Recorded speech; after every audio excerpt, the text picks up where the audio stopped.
said to me that the reason I don't why require they did it is because they wanted to get their. The Senate will please come to order. Today's moment of devotional will be conducted by Daryl Rudy from St. Johnsbury, offering a Buddhist prayer. Welcome.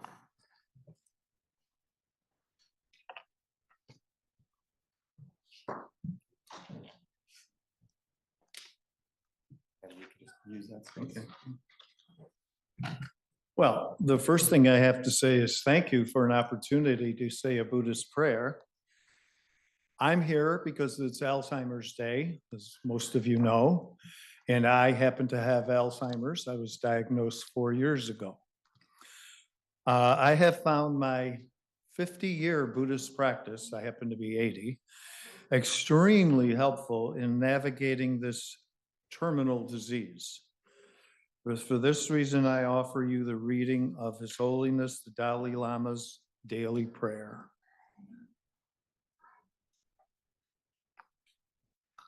May all beings everywhere, plagued by sufferings of body and mind, obtain an ocean of happiness and joy by virtue of their merits and my merits. May no living creature suffer, commit evil, or even fall ill. May no one be afraid or belittled with a mind weighed down by depression. May the blind see forms and the deaf hear sounds. May those whose bodies are worn with toil be restored on finding repose. May the naked find clothing, the hungry find food. May the first thirsty find water and delicious drinks. May the poor find wealth, those weak with sorrow find joy. May the forlorn find hope, constant happiness and prosperity. May there be timely rains and bountiful harvests. May all medicines be effective and wholesome prayers bear fruit. May all those who are sick and ill quickly be freed from their ailments. Whatever diseases there are in the world, may they never occur again. May the frightened cease to be afraid, and those bound be freed. May the powerless find power, and may people thinking of benefiting each other. For as long as space remains, for as long as sentient beings remain, until then, may I too remain to dispel the miseries of the world. Thank you very, very much for this opportunity.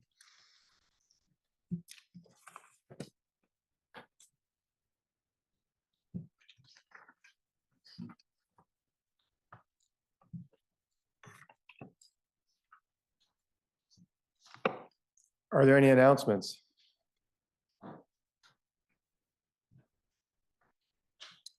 Seeing none, we do have some House bills for reference today. The first being H 546, which passed the House on March 26th. Please listen to the first reading of the bill. H 546, an act relating to administrative and policy changes to tax laws. Now you've heard the first reading of the bills referred to the Committee on Finance. We now have H 622, which passed the House on March 26th. Please listen to the first reading of the bill. H 622, an act relating to emergency medical services. Now you've heard the first reading of the bills referred to the Committee on Health and Welfare. We have H 655, which also passed the House on March 26th. Please listen to the first reading of the bill. H 655, an act relating to qualifying offenses for sealing criminal history records and access to sealed criminal history records. Now you've heard the first reading of the bills referred to the Committee on Judiciary. We now have for consideration H 702, which passed the House on March 26th. Please listen to the first reading of the bill. H 702, an act relating to legislative operations and government accountability. Now you've heard the first reading of the bills referred to the Committee on Government Operations. We have H 707, which passed on March 26th. Please listen to the first reading of the bill. H707, an act relating to revising the delivery and governance of the Vermont workforce system. Now you've heard the first reading of the bills, referred to the Committee on Economic Development, Housing and General Affairs. And we have H 877, which passed the House on March 26th. Please listen to the first reading of the bill. H 877, an act relating to miscellaneous agricultural subjects. Now you've heard the first reading of the bills, referred to the Committee on Agriculture. That brings us to the orders of the day. As has been practiced, we will do the third readings first, which you'll find at the end of the day's calendar. The first being S-159. S-159 is an act relating to the County Governance Study Committee. Are there any amendments to be offered before third reading? Seeing none, please listen to the third reading of the bill. S-159, an act relating to the County Governance Study Committee. Now you've heard the third reading of the bill. The question is, shall the bill pass? Are you ready for the question?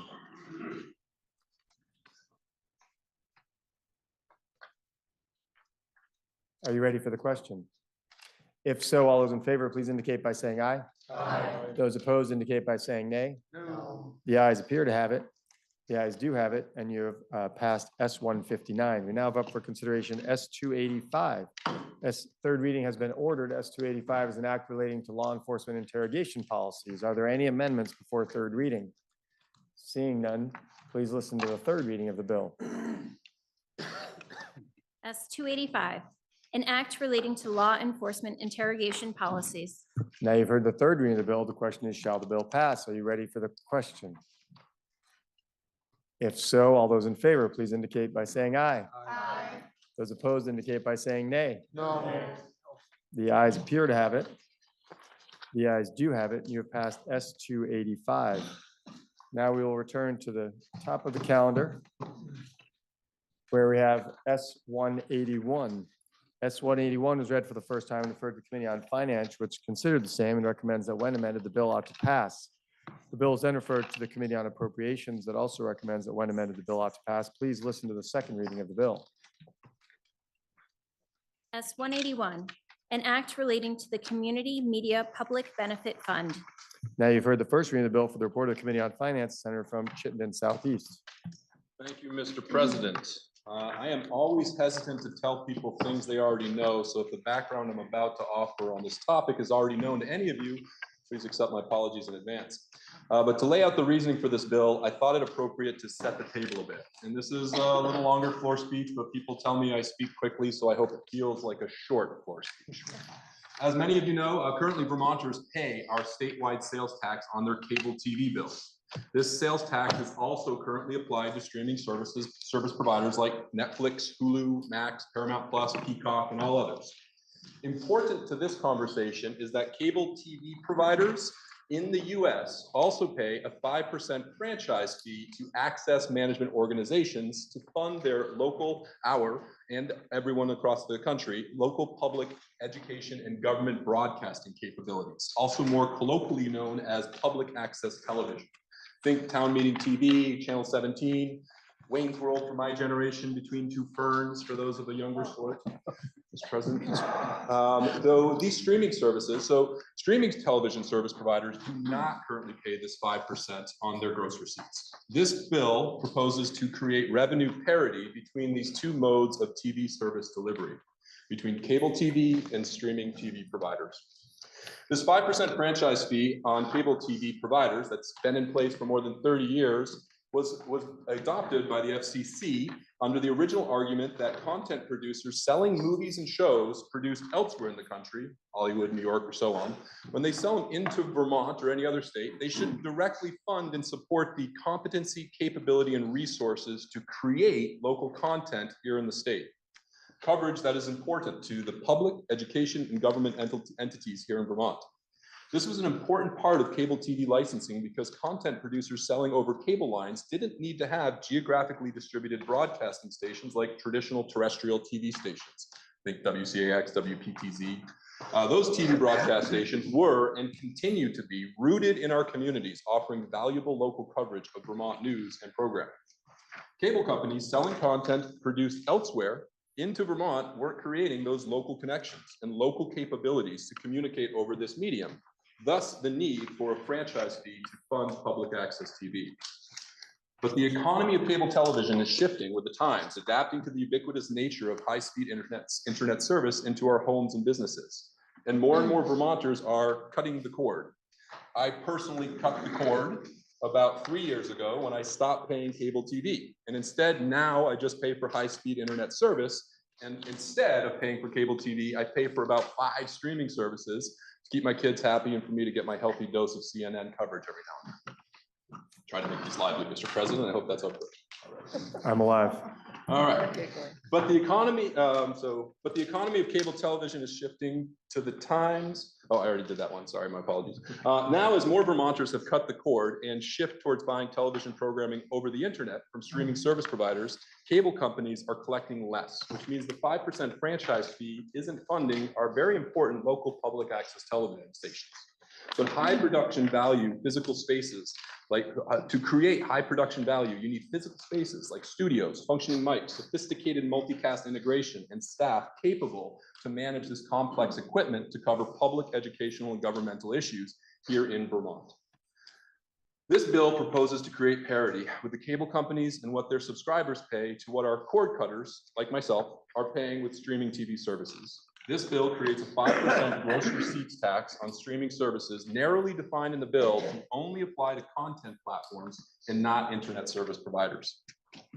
Now to walk through the bill. There are only 3 sections of this bill, and there is a lot of pieces in section 1. First, you'll see in the findings section that it should resonate with my opening comments about this bill. Next, in the definition sections, I'd like to highlight that there are 9 clarifications on what gross receipts does not include. These 9 items are intended to narrow the applicable revenues for this assessment to just be collected on fees for subscription television services, to again create that parity, and to not include things like advertising revenues, sale of surplus assets, late payments, and so on. The other definitions are to clearly, specifically define a video streaming service provider to clearly focus on platforms selling subscription services of TV content, and not any underlying internet service on which the content might be accessed upon. Under the next section, next area of section 1 called the imposition and collection, you'll see section B. Section B speaks to clarity around the eligibility of gross receipts. This makes clear that the receipts are relevant to the customer's primary place of use. Meaning, if they register the streaming account in another state, but primarily use the service in Vermont, the service charge would count as part of these eligible gross receipts. But this section also adds a clear caveat that if a location cannot be determined with available information, the eligibility will be considered based on the customer's billing address. You will also see in this language, Mr. President, that the streaming service providers pay the state and not the Vermont, and it's not the Vermonter paying this. This is important because it will be the streaming service provider to disaggregate the value of any bundled services to determine the obligation owed. Last, in section 1, the bill commits an appropriation, very importantly, to the Vermont Access Network, the public access stations in Vermont, providing all that critical local content. Section 2 speaks to the necessary appropriation to stand up the additional administrative responsibility. I believe a colleague from appropriations will be speaking to. And section 3 sets a retroactive effective date to be January 1st of this year, making this applicable for this calendar year so as to collect this revenue during the coming state fiscal year 2025. Since this is coming from your Senate Finance Committee, there is a joint fiscal office note on this, and I thought I would just read one important passage about the revenues expected from this. The JFO estimate, may I read from the JFO bill? Without objection, you may. Thank you. The Joint Fiscal Office estimates this bill would have a fiscal impact of 6 to 7.6 million in additional annual general fund revenue starting in fiscal year 25. Revenue is forecasted to increase by 7.5% each year through fiscal 2027, along with expected revenue growth in the streaming market. The amount of revenue would be appropriated by the Secretary of State for distribution to the access management organizations, would be subject to legislative action, be based on the needs and requests of these organizations. That's the financial revenue. Your committee on finance heard from many witnesses. I will list them. I think this is still one of my longer floor reports.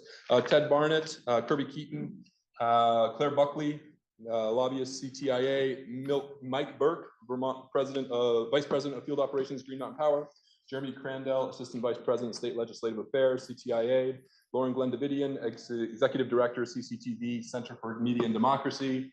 Kirby, that name was already stated. Anna Lucy, Executive Vice President of Legislative and External Affairs. Necta Maria Royale, Legislative Counsel. Nick Sherman, Leonine, Public Affairs. Mike Schultz, Senior President of Government Relations, Consolidated Communications. Damon Stewart, Attorney, Dish Network, DirecTV. Stephen Whitaker, a concerned citizen from Montpelier. Dylan Zwecki, Leonine, Public Affairs Partner at Necta. Your Senate Finance Committee voted 6-0-1 on this amendment, and we hope this Senate concurs. Thank you, Mr. President. The bill is then referred to Committee on Appropriations, which considers the same for the report of the Committee on Appropriations, Senator from Orleans. Thank you, Mr. President. Nice jacket. The Committee on Appropriations had the reporter of the bill and reviewed section 2 and section 3, found that all the numbers and the dates were properly in place, and we strongly recommend that we pass the bill as recommended by the Committee on Finance. Thank you. So the question is, shall the Senate adopt the report of the Committee on Finance? Are you ready for that question? Senator from Woodstock, or from Windsor, excuse me. It's okay. I don't think any town gets their own senator. My apologies. May I inquire of the reporter of the bill, The please? senator from Chittenden Southeast is interrogated. Thank you, Mr. President, and thank you for this good report. I applaud and fully support the effort in this bill, and revenue parity is critically important at this time for our very valued public access television. However, I have a question about the section 1064, the deposit and allocation of revenue. And I get my question is appropriate portion. What is the appropriate portion to support the grant program that will administer and oversee our public access television? And I guess my question here is, did you discuss with the public access group a percent of that new revenue going to the operation and administration? What are you viewing as an appropriate portion?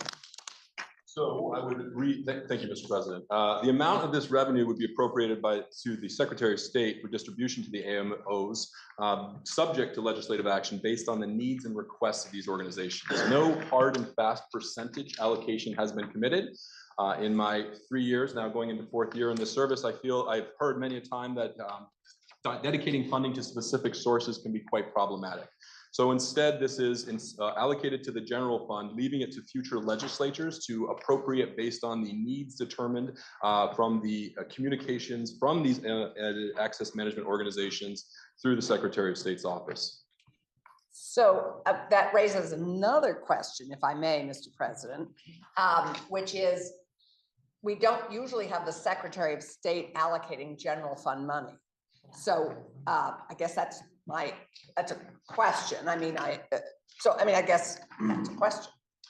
It's a great question, and I don't know a previous rationale for such a thing. I understand the Secretary of State, when this past legislative session, was involved with the Vermont Access Network's planned appropriations, and is somewhat involved with the Access Management Organization franchise fee distribution.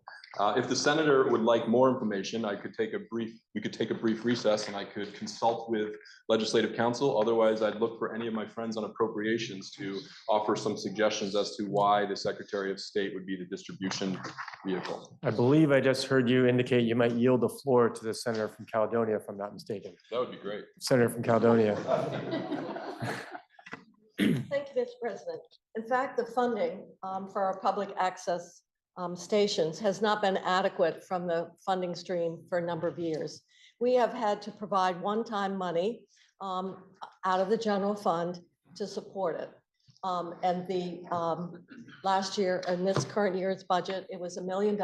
And we also felt that it was better to have the appropriation go to the Secretary of State to support their whole initiative around civics education, public meeting, public engagement in our democratic processes.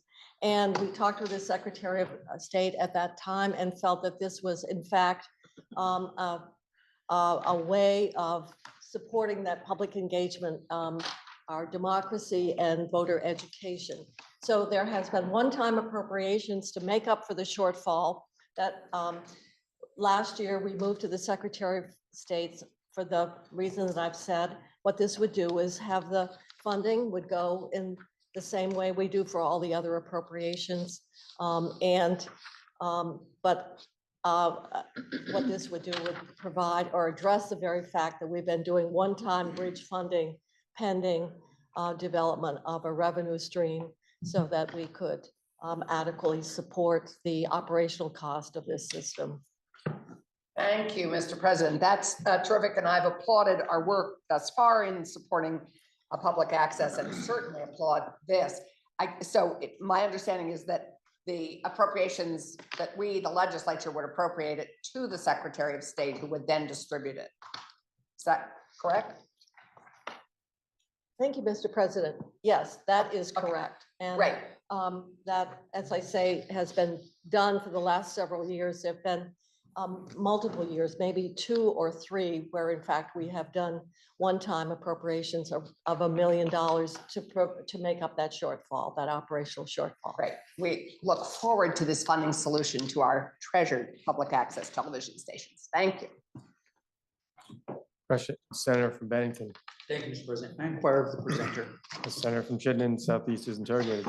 Thank you, Mr. President. I do have a question. I'm wondering I think this is a great investment. I am just curious if there was any testimony around what percentage of Vermonters use public access television today, and whether or not we're seeing an increase or a decrease. Mr. President, I do not recall any testimony regarding the reach of public access television in Vermont today. Okay, maybe if the senator has time, could help get a response to that before third reading. This senator would be happy to do so. Thank you, Mr. President. Senator from Rutland. Thank you, Mr. President. I'd also like to interrogate the reporter. Senator from Chittenden Southeast is interrogated. Thank you. So in line with the Senator from Windsor's questions, I'm just wondering whether the committee heard testimony from the public access group as to the amount of the revenue shortfall that they once enjoyed from cable TV. I guess that's my first question. Thank you, Mr. President. So the shortfall is really in the declining growth in revenues from the cable franchise fee. And that's because people are gradually transitioning away from it. So the shortfall is estimated at different amounts from the Vermont Access Network.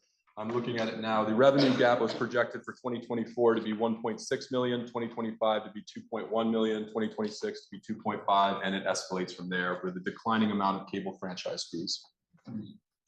Yeah, I also wonder whether, because I believe the reporter mentioned a figure of $6 to $7 million that might be generated with the 5% tax. So if requests come in from all of the folks that run public access TVs in the state, and it's less than what might be needed, would the remainder of that go back into the general fund?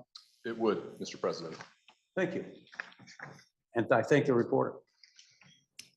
Senator from Wyndham. Thank you, Mr. President. I'd like to interrogate the reporter, please. Senator from Chittenden Southeast. Thank you. In the conversations about the revenue received and what revenue is applicable to this and what is not, was there any testimony regarding revenue gathered from sale of customer data? Thank you, Mr. President. I'm reviewing the 9 conditions that would not apply for this. I will say specifically advertising revenues are not included, and I've not gone to law school, but I would interpret in the collection of private or of use data for any sale or revenue to fall into the advertising category and not, as we have narrowly defined it, to be subscription services for television content delivered over the internet. Do I recall specific testimony on data? I do not, Mr. President. Thank you, Mr. President. Mr. President, it would be helpful if that data, if it's ever available, it would be helpful in our conversations about data privacy I do support this bill and I thank the committee very much for the bill and thank you for your, I think the senator from Chittenden. We'll get it figured out. I tried yesterday. The question is, shall the Senate adopt the report of the Committee on Finance? Are you ready for the question? If so, all those in favor, please indicate by saying aye. Aye.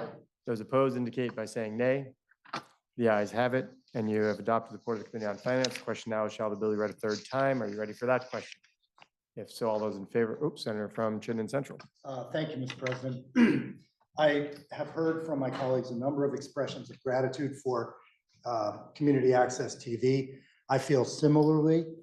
The first year I ran for the Senate, which was 14 years ago, there were multiple debate opportunities. In fact, I would say during the course of that race, my fellow candidates and I probably did 10 debates. Over the last several years, it has shrunk to one in Chittenden County, and that is on CCTV. And it is a very professionally produced debate. It's highly anticipated, highly watched among people who are undecided. And I think we're at a moment in the media landscape which has shrunk and truncated to the point where there are only a couple of news sources each day with fresh news, and very little of it directed to communities. So in that landscape, PEGS, public access TV, is absolutely indispensable. And so I'm very grateful to the committee for approaching a thorny problem similar to what transportation is experiencing in the decline in revenue from gas, and trying to figure out how to make EVs pay that share that we're dwindling. So those are very complicated multi-year discussions. I'm delighted that the Finance Committee reached a solution. Seems to me eminently workable, and I would appreciate support from the body for it. Thank you, Mr. President. Question is, shall the bill be read a third time? Are you ready for the question? If so, all those in favor, please indicate by saying aye. Aye. Those opposed indicate by saying nay. The ayes have it, and you've ordered third reading of S-181. We now have up for consideration S-195. S-195 was read a first time, referred to the Committee on Judiciary, which considered the same and recommends that when the bill be amended, the bill ought to pass. The bill is then referred to the Committee on Appropriations, which considered the same and recommended that when further amended, the bill ought to pass. Please listen to the second reading of the bill. S-195, an act relating to how a defendant's criminal record is considered in imposing conditions of release. Now you've heard the second reading of the bill for the report of the Committee on Judiciary, the senator from Bennington. Thank you, Mr. President. I don't think there's anything more misunderstood in the general public than our bail laws. Bail laws were founded on a constitution, both the United States Constitution and the Vermont Constitution. Quite frankly, Mr. President,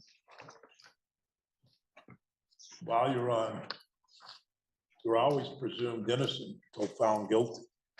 That's the foundation of the bail laws, as simply as I can put it. Your Committee on Judiciary did, quite frankly, a deep dive into both our bail laws as well as where are the problems. I think it's safe to say that 90% of the people who are released on conditions of release by our courts, we never hear from. They do a good job, they stay out of trouble, and nobody hears anything about them. And as usual in the criminal justice system, if you mess up, we all hear about it. So we get these calls because Joe's been caught 45 times and violating the conditions of release. What is this catch and release going on in Vermont? Why are you letting him out? Put him in jail. What's the matter with our legislature? They passed those bail reform laws like they did in New York State. Must have, because we see it on TV every day from New York. Well, Mr. President, we didn't pass New York bail laws. What has happened, and if I could, I'd like to read from a court decision from 1993. Without objection, you may. Which gives us a pretty good history of bail in Vermont. And I warn you that I'm going to mention a person who I always felt very close to, a mentor of mine, quite frankly. And when I mention John Bloomer, I'm not talking about our current secretary, but I'm talking about his dad, who was at the time that I was first elected, both the chair of the Senate Judiciary Committee and the president pro tem. This is from State v. Suave, January 29th, 1993. And bail was denied by the district court, and the Supreme Court looked at the case and made certain rulings. But in their rulings, they said repeated violation of conditions of release does not alone rise to the level of compelling interest, and therefore cannot justify revocation of bail consistently with the state constitution. Rather, there must be a nexus between the defendant's repeated violations and disruption of the prosecution. And then went on to talk about the history of bail in Vermont. In 1982, public safety concerns resulting in a rewriting of the bail provision of the Constitution. The legislative history of the bail amendment reveals that many bail reform proponents were concerned that the amendment did not go far enough. This is 1982, excuse me. The legislators were aware that those accused of rape, for example, would not be covered by the bail amendment because rape was not punishable by life imprisonment. So on January 7th, 1982, John Easton, then Attorney General of the state of Vermont, elaborated on this theme, pointing out that only 4 crimes were punishable by death and only 5 by life imprisonment, and that even aggravated sexual assault would not be covered. Easton's main opposition to the amendment, however, was that it did not provide for consideration of an accused offender's danger to the community. Easton explained that this court had consistently construed the Constitution as forbidding pretrial preventive detention, and that the proposed amendment did nothing to change that prohibition. This was Proposal H. Back then, they didn't use numbers. But in 1991, a new bail amendment was introduced. It was Proposal 7, and it would be considered again in 1993. And if a majority of both houses concur, it would be set for popular vote in 1992. Proposal 7 will allow judges to deny bail to those charged with felonies involving violence if the accused release poses a substantial threat of physical violence to any person, and no condition to release will reasonably prevent the physical violence. Senator Bloomer, the chair of the Senate Judiciary Committee, describing the proposal, recognized that this concept to allow persons to be held for purposes of public safety is a new concept for this state. Journal of the Senate at 402, April 1, 1992, remarks of Senator John Bloomer. Unless this new concept is enacted, we must continue to evaluate bail statutes as mandated by Chapter 2, Section 40, as discussed in prior cases. So, Mr. President, in a synopsis here, this was the genesis of what we have now in our Constitution on bail. And then later, the court in Suave found that there needs to be a preponderance of the evidence that conditions have been violated, and that that standard that protects both the accused and the fact-finding process. I will say that I was first elected in 1993. And here I was, a rookie state senator, proud of being here. And in January of that year, I was appointed to the Judiciary Committee and sat down in there and thought I was pretty knowledgeable about judiciary issues. But I learned quickly that I didn't know a darn thing, especially about bail. Because the first thing that happened was, in the second week, I think, of that session, John Bloomer and then Senator Aluzzi go running down to the Supreme Court because they're making this finding in the Suave case, and they feel it didn't go far enough as to what they intended on the legislative intent. But they lost. They came back, and this is where we are today. there has to be some nexus to that violation. So understanding all that, and quite frankly, I had no idea. They were talking in a foreign language to me about bail, quite frankly. And I thought I knew quite a bit. But it has been a bone of contention about protecting public safety and the use of bail. So basically, it has to be a violent act to use bail. Can't be a whole group of minor misdemeanors. There needs to be some violent act. So let's go through some other decisions that your Committee on Judiciary made that I think are important before we go through what bail is. The committee decided to focus on violations of conditions of release rather than changes to our bail laws. And the reason is that seemed to be the area where most of the concern from the public was. And then we were fortunate to have our legislative counsel make up a packet, I will call it Pretrial Release 101. And I'm sure he'd be happy to provide any member of the committee of the Senate a copy of Pretrial Release 101. But Ben Novogowski did a great job of going through bail. And I'm going to read from some sections of that, if that's okay, Mr. President. Without objection, you may. First of all, pretrial release generally. People are innocent until proven guilty, grounded in the US and Vermont constitutions. The sole constitutionally legitimate purpose of bail is to ensure a person's appearance in court. Bail cannot be used to punish the defendant or protect the public. Conditions of release can be a mechanic of public protection. We already went through some of the constitutional requirements. Person accused of an offense punishable by death or life imprisonment may be held without bail when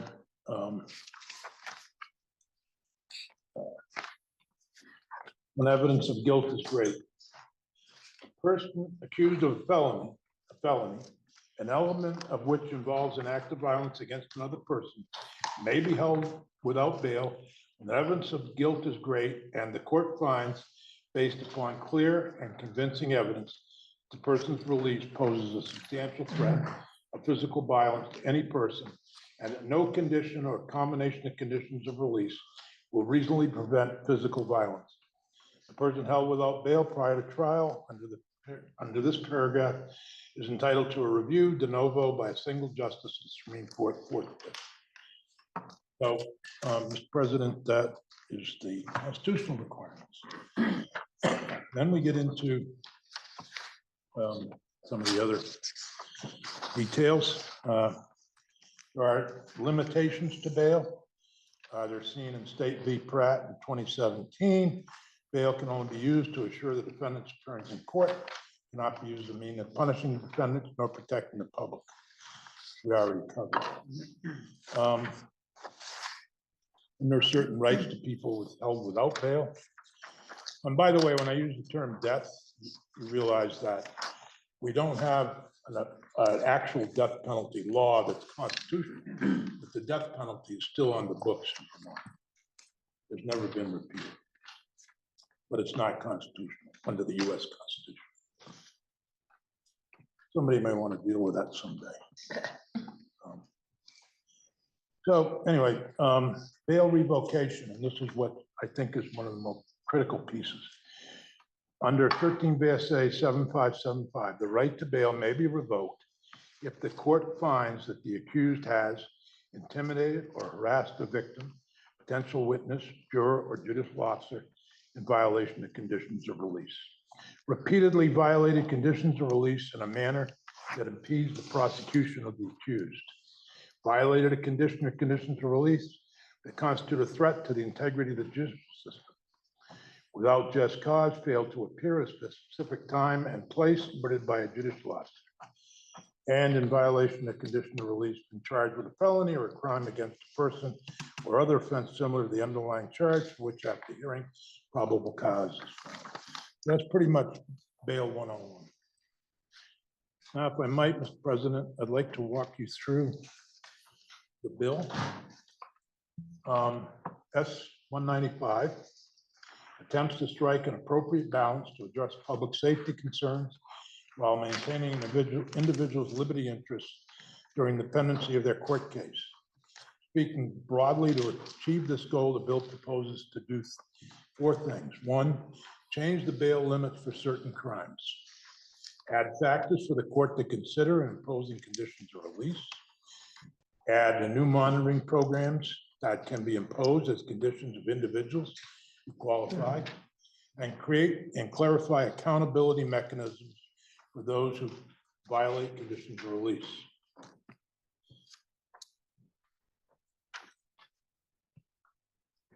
Our Constitution and statutes permit conditions of release to be imposed to help ensure a defendant's appearance in court.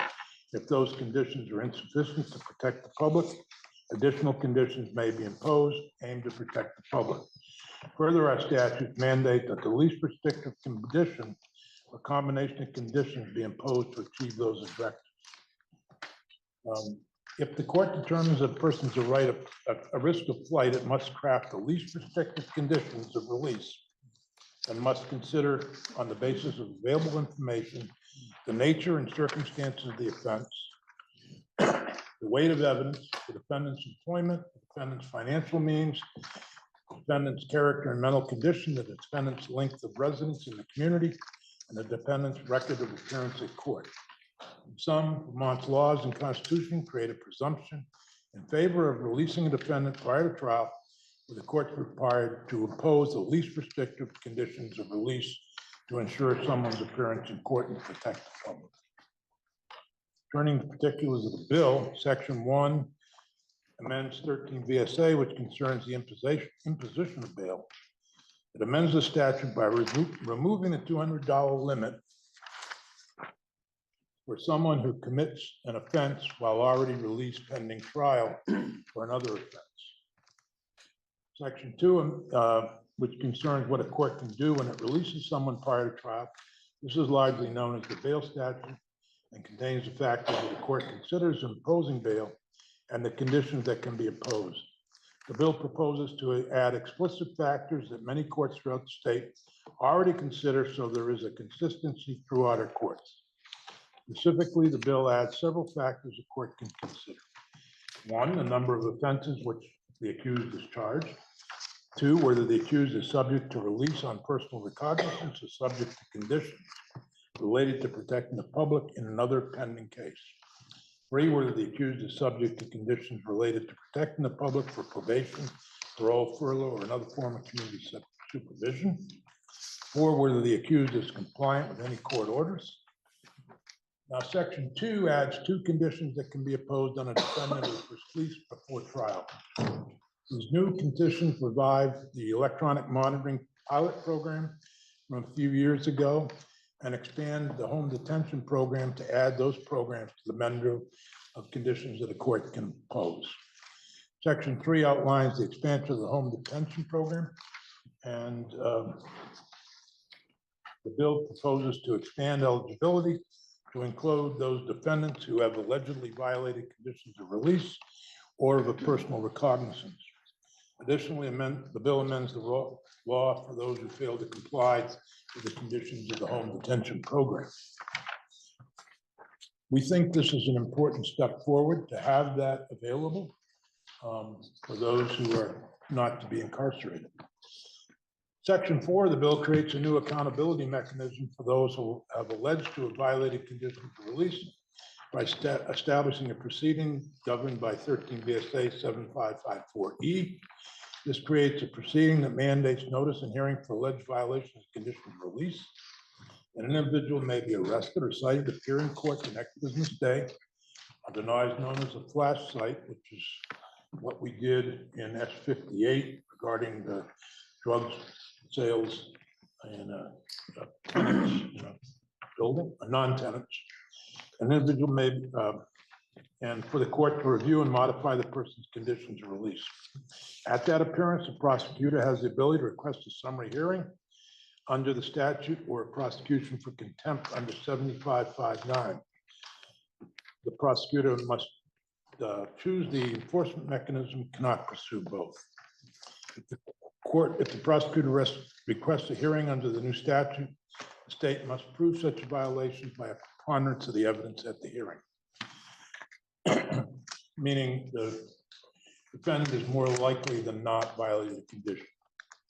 Additionally, the rules of evidence do not apply to this proceeding unless the court determines that live testimony is necessary.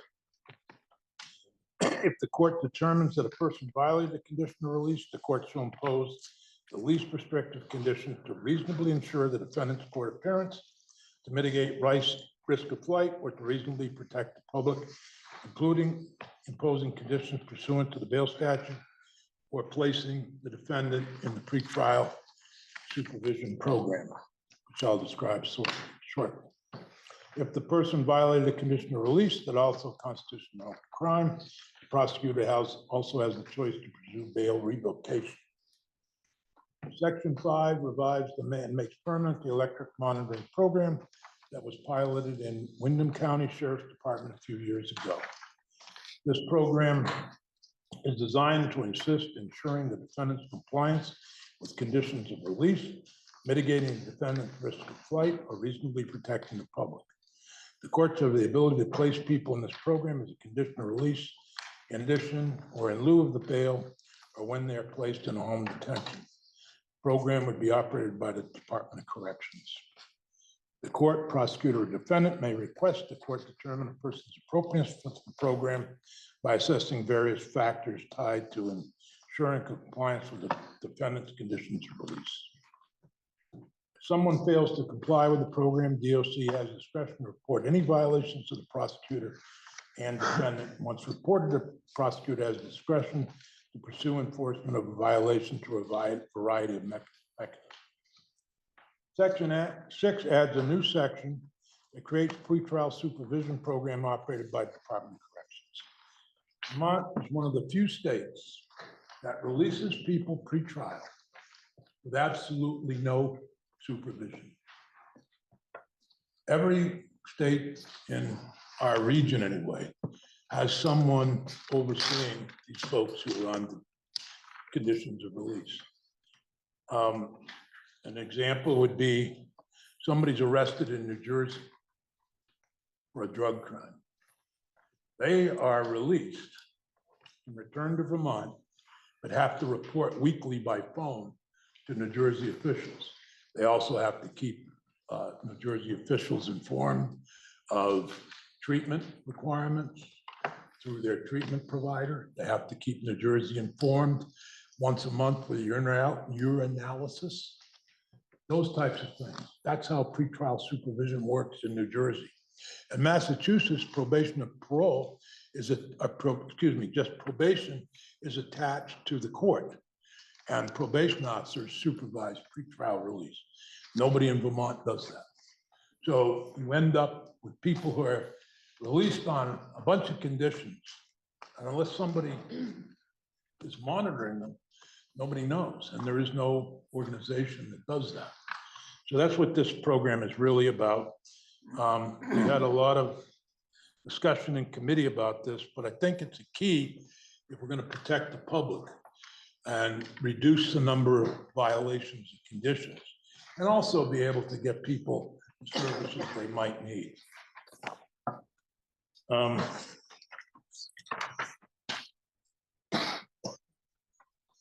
Section 7 clarifies and incorporates the Vermont case law into the bail revocation statute.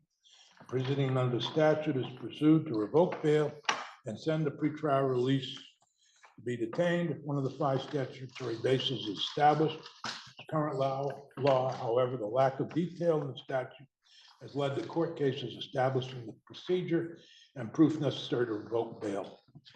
Section 7 incorporates that case law in the statute to help clarify it. Section 8 amends the definition of flight from prosecution to include non-compliance with court orders and a person's failure to appear at court hearings. Language, again, is supported by case law and is incorporated into the statute.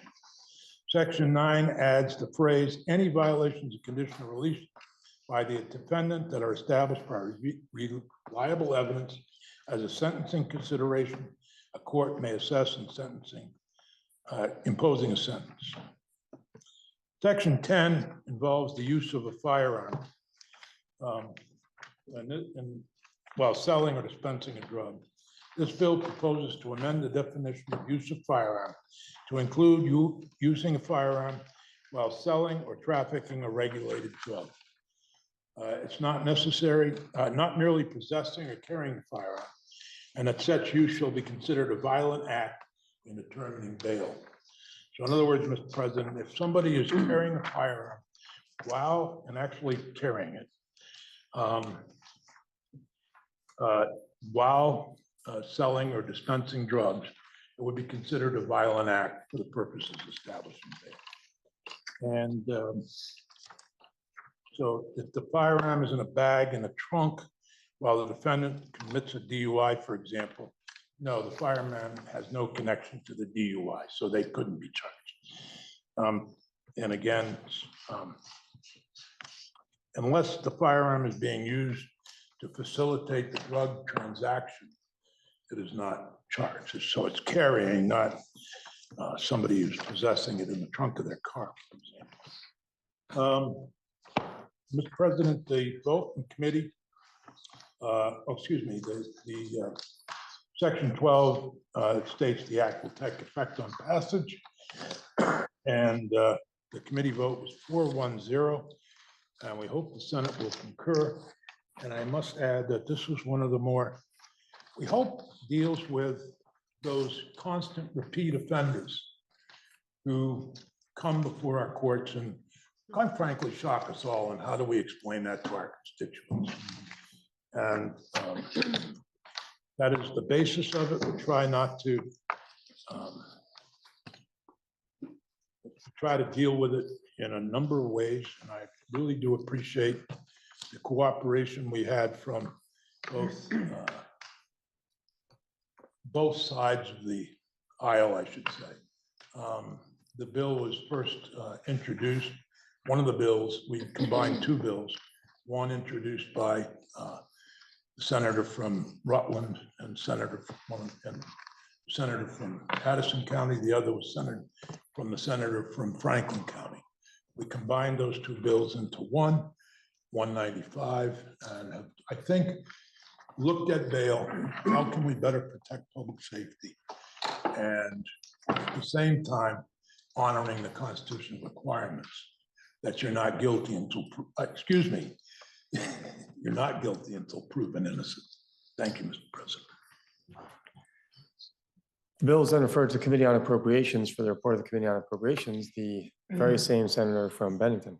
Mr. President, in the infinite wisdom of my Appropriations Committee, which I also serve on, they have struck the 2.4 million for the supervision program and made that section of the bill contingent upon on the appropriation. The vote was 7-0-0, I believe, in committee.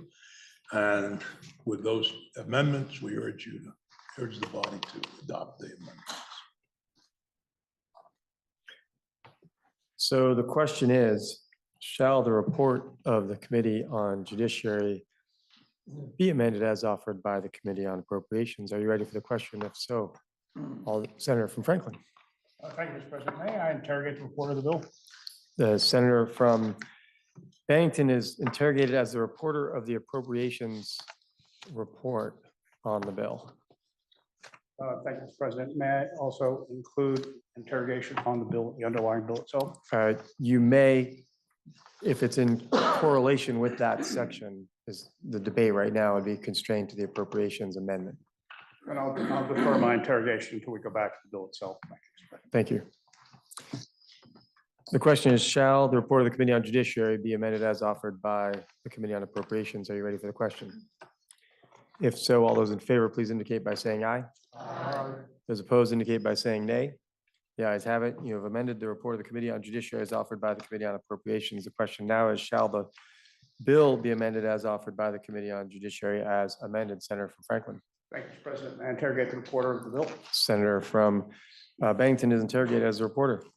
This is simply a question, Mr. President.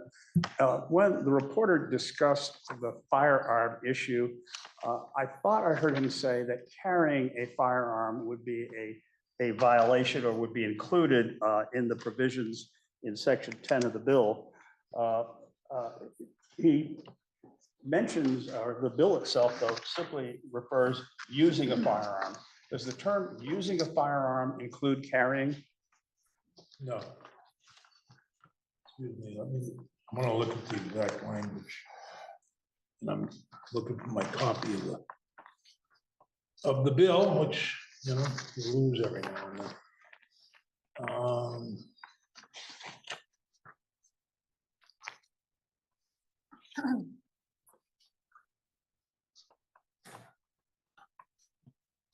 Using a firearm, and I used the wrong term.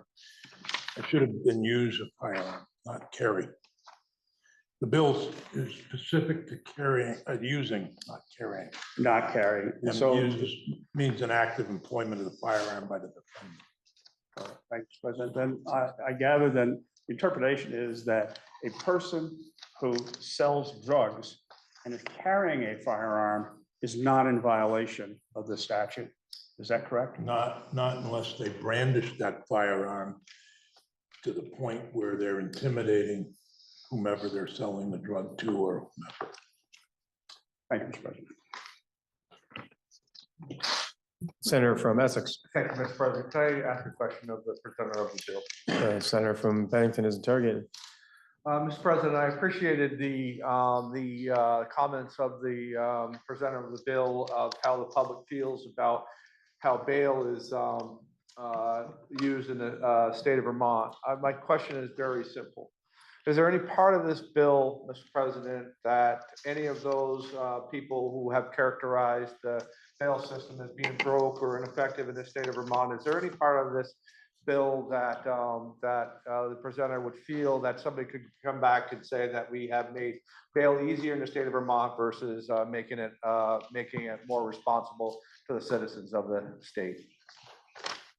I think the entire bill could be pointed to as ways to hold people who violate conditions of release more accountable. Whether that accountability is through incarceration or a result of committed number of criminal acts or number of failing to follow direction, whether that accountability is through a pretrial, through a monitoring program like home detention or the former Wyndham County monitoring program, or that's through just having supervision. The whole idea behind this bill is to hold people accountable for their behavior in the least restrictive manner possible, which follows with the constitutional requirements. And it would be easy for us to say, okay, you violate 3 times, you go to jail for 30 days. Violate 5 times, you go to jail for 100 days. But the Constitution doesn't allow that. And so we have to work around those requirements and make sure that we're holding people accountable in a variety of mechanisms and manners. So I would say to the public, we are doing our best under the Constitution to hold people accountable who violate conditions of release. I thank the presenter. Thank you, Mr. President. Senator from Windsor. Thank you, Mr. President. I would like to applaud the work of our Senate Judiciary Committee. The Windsor County District delegation has had a number of cases where we have had repeat offenses with actually several offenders who have terrorized their neighborhoods and communities. And we have been in conversation with select boards and with a number of community service agencies, with our state's attorney. And we have had little recourse on some of this. And so I think this, program, the supervision program that's proposed in this bill is long overdue. I think it's terrific. I think all of us think that somehow probation and parole does this after they are put on release before pretrial. And of course it doesn't, but I don't think a lot of our constituents understand that. This will be an extremely helpful tool to help our communities and in fact, I think to help offenders. So this coupled with our revocation of bail, I think both these things are a big improvement. And I will hope that the budget, as it makes its way into its final days, sees its way to including this funding for this incredibly important program. Thank you. Senator from Rutland. Thank you, Mr. President. I rise also to express my gratitude to the members of the Judiciary Committee. I was one of two people, I think, maybe it was actually 3 or 4, that originally were the genesis of the bill, along with the junior senator from Addison.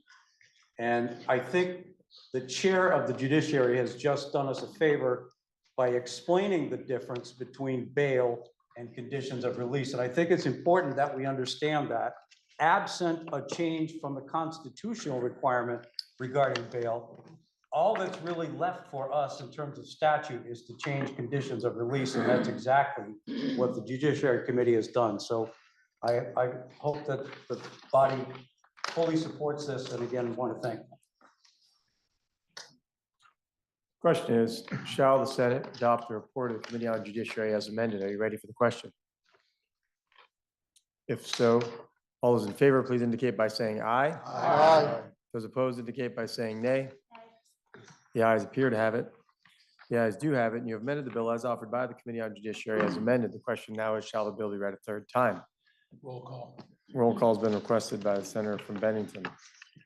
The question is, shall the bill be read a third time? Are you ready for that question? If so, Secretary shall commence to call the roll.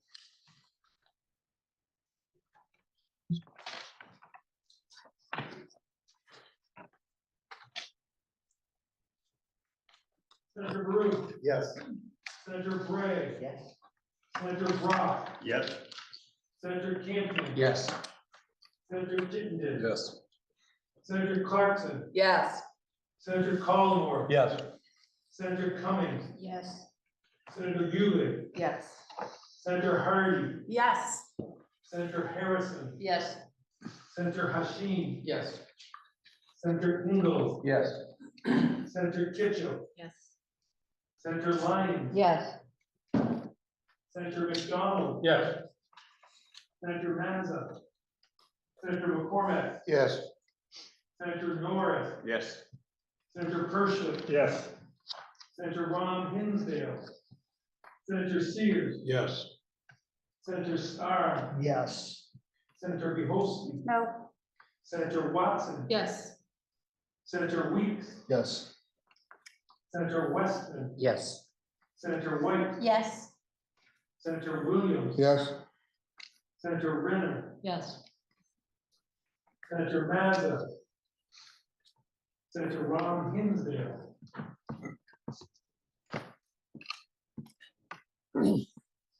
Please listen to the results of your vote. Those voting yea, 27, those voting nay, 1, and you've ordered third reading of S 195. I will now take us to S 253. S 253 was read for the first time, referred to the Committee on Natural Resources and Energy, which considered the same and recommends that when the bill is amended, the bill ought to pass. The bill is then referred to the Committee on Appropriations, which considers that the bill, when amended, ought to pass. Please listen to the second reading of the bill. That's 253, an act relating to building energy codes. Now you've heard the second reading of the bill for the report of the Committee on Natural Resources and Energy, the Senator from Madison. Thank you, Mr. President. Again, it's Bill S 253, an act relating to building energy codes, and it appears in today's calendar beginning on page 1774. Sometimes our bills are directed at a problem. Sometimes the other side of the coin, it's an opportunity. S 253 is both. It is ultimately good for pocketbooks, as in more energy efficient homes save owners money. It's good for the environment that we reduce pollution. It's good for our laws because we have an obligation to reduce that pollution. It's good for builders because those who follow building codes are sometimes undermined by those who do not and build more inexpensively but less energy efficient homes. So I'm going to turn to, and this addresses an overall plan for making progress in this area in next year and years to follow. So I'll start with section 1 on 1774 finding. Again, just to remind folks in the first finding, heating and cooling homes and businesses is the second largest source of greenhouse gases in Vermont. In the second finding, that cross-reference to 10 VSA 578, that's our greenhouse gas reduction obligations. And of course, more energy efficient home is going to emit less if you're powering that home burning fossil fuels, which many of ours do. Third, one method of reducing those emissions, again, is through the energy efficiency work as required by the building energy standards, residential building energy standards, and the commercial building energy standards, RBs and CBs. So I don't have to say that long phrase over and over again. We have had a residential in finding 4. We've had the RBs since 1997 and CBs since 2007. Although surprisingly, there are many citizens and even folks in the world of construction who are unaware that these are not suggestions, but they are mandatory codes to be followed. In the second half of that fourth finding, the Department of Public Service is responsible for adopting and updating these codes regularly, but it does not have the capacity to administer or enforce them. And I'll be coming back to that point later in the bill. Again, fifth finding, RVs and CVs are mandatory, but there is no state agency or office designated to interpret, administer, or enforce them. Seventh finding, how are we doing? Studies show that the RVs are being complied with only about 54% of the time, CBs at a higher rate, roughly 87% of the time, but both those show a trend of declining compliance. So go on to section 2, the Energy Code Compliance Working Group. We had this past summer. It was established by last year's Act 47, the housing bill, a Building Energy Code Study Committee that did wrote a report. For those who are curious, there's a lot more information, but that group identified many issues that need to be addressed, and they are all together. It's a complicated puzzle with many relationships and things that need to be sequenced to work well, have a fully comprehensive, well-implemented program. So we create that working group in essence to allow it to continue to do this work and bring recommendations back to the legislature to make stepwise progress over the next period of years. The membership is laid out in subsection B, and very much like the work we did in Act 47 in terms of its membership. Powers and duties are laid out, and I'll slow down for a moment just to point out what it entails. The working group shall recommend strategies and programs, not surprisingly, to increase awareness of and compliance with the RBs and CBs, including the use of appropriate certifications for contractors trained on the energy codes. Second duty, develop plans and recommendations for a potential transition to a comprehensive program for the RBs and CBs at the Division of Fire Safety, including potential funding. So I'm just going to underline the word potential twice. It's not a decision yet, but informally that working group by a strong majority felt as though Division of Fire Safety, because of its current duties as relates to things like licensing, plumbers, electricians, doing work on fire safety codes, and the staff that goes out to inspect all these things, that they are sort of natural candidates for enhancing the work they do to also look at energy code issues while they're doing the other inspection work. But again, it's not a decision. It's something that seemed like a natural fit, but we want to study it and know what that would entail. And then the third duty is to consider whether or not the state should adopt a statewide building code. So somewhat remarkably, Vermont is the only state in the United States that has no building code. What's the point of considering a building code?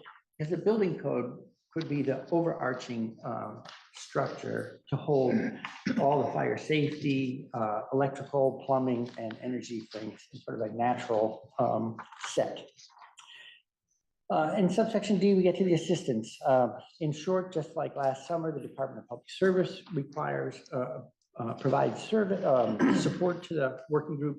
There's a report that comes back to the legislature annually on beginning with January 15, 2025, and annually till 2030. The reason it lays out that those 6 reports is because if you look at that Act 47 study report, you'll see a long series of issues to be addressed. As I said, it's a complicated puzzle. So we're interested in having the continuity of a working group and acknowledging that it's going to take years to work through all those issues and find ways to implement well. Section 5 addresses meetings. And then we move on to section 3, which are focused on the RVs. In LCAR last year, when we reviewed the adoption of a new set of rules for the residential and commercial building energy codes, we also received testimony by many worried architects and builders that the current code was, builders were struggling to implement it well. The term of art is building science, and if you don't properly construct a wall, you can, for instance, you can cause moisture problems. So everyone here, I'm sure, is familiar with the idea of mold. And then there's negative health consequences. It's also damaging to the home. It's expensive to fix. The code, if not well implemented, can lead to those kinds of failures. The request from folks present was to provide some latitude to the Commissioner of the Department of Public Service to not just keep pushing the code further along, further and further advance ahead of the building community. So there is a shall ensure appropriate revisions to the code are made to a may update the code.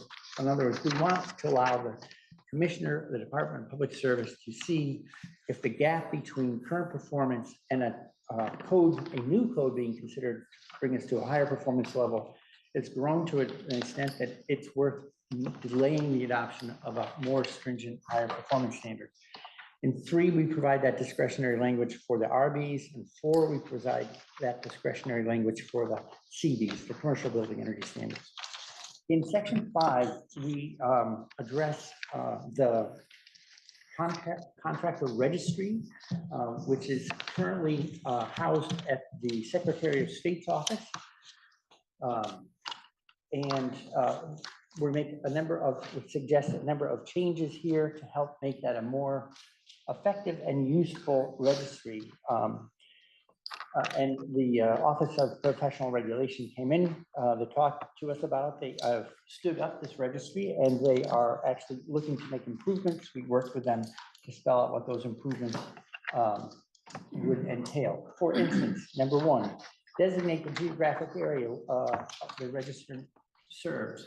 So for instance, if you live, you put in perhaps your zip code, your town, and you pull up builders in your area, so that if you're in Bristol, you don't start getting builders from Brattleboro who probably aren't going to come over to weatherize your home for you. In section 2, we go on to different trades so that you can find the right sort of contractor.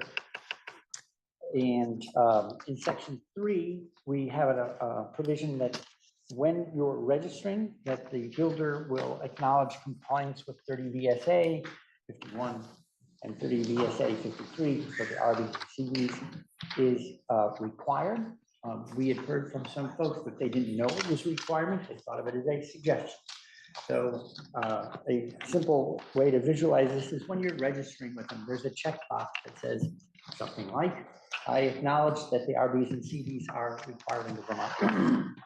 OPR has no requirement to enforce them. It's just a notification. Then there's some additional language in B, for instance, regularizing language so that we sort out the different ways that people refer to builders, contractors, et cetera. And then finally, in 4, we add a clear and conspicuous notice that a residential contractor is required by law to comply. This is really so consumers looking will know that they are, this is something that they should be able to expect. Section 6 gets into a contractor template. So the Office of Professional Regulation has on its website currently a template that contractors can use in order to draft a contract with their client. And we ask them here, more than ask, we direct them to here update that contract template to include the RBs and CB provisions that are applicable. Section 7 is effective date, and what was 500. We would ask for your support.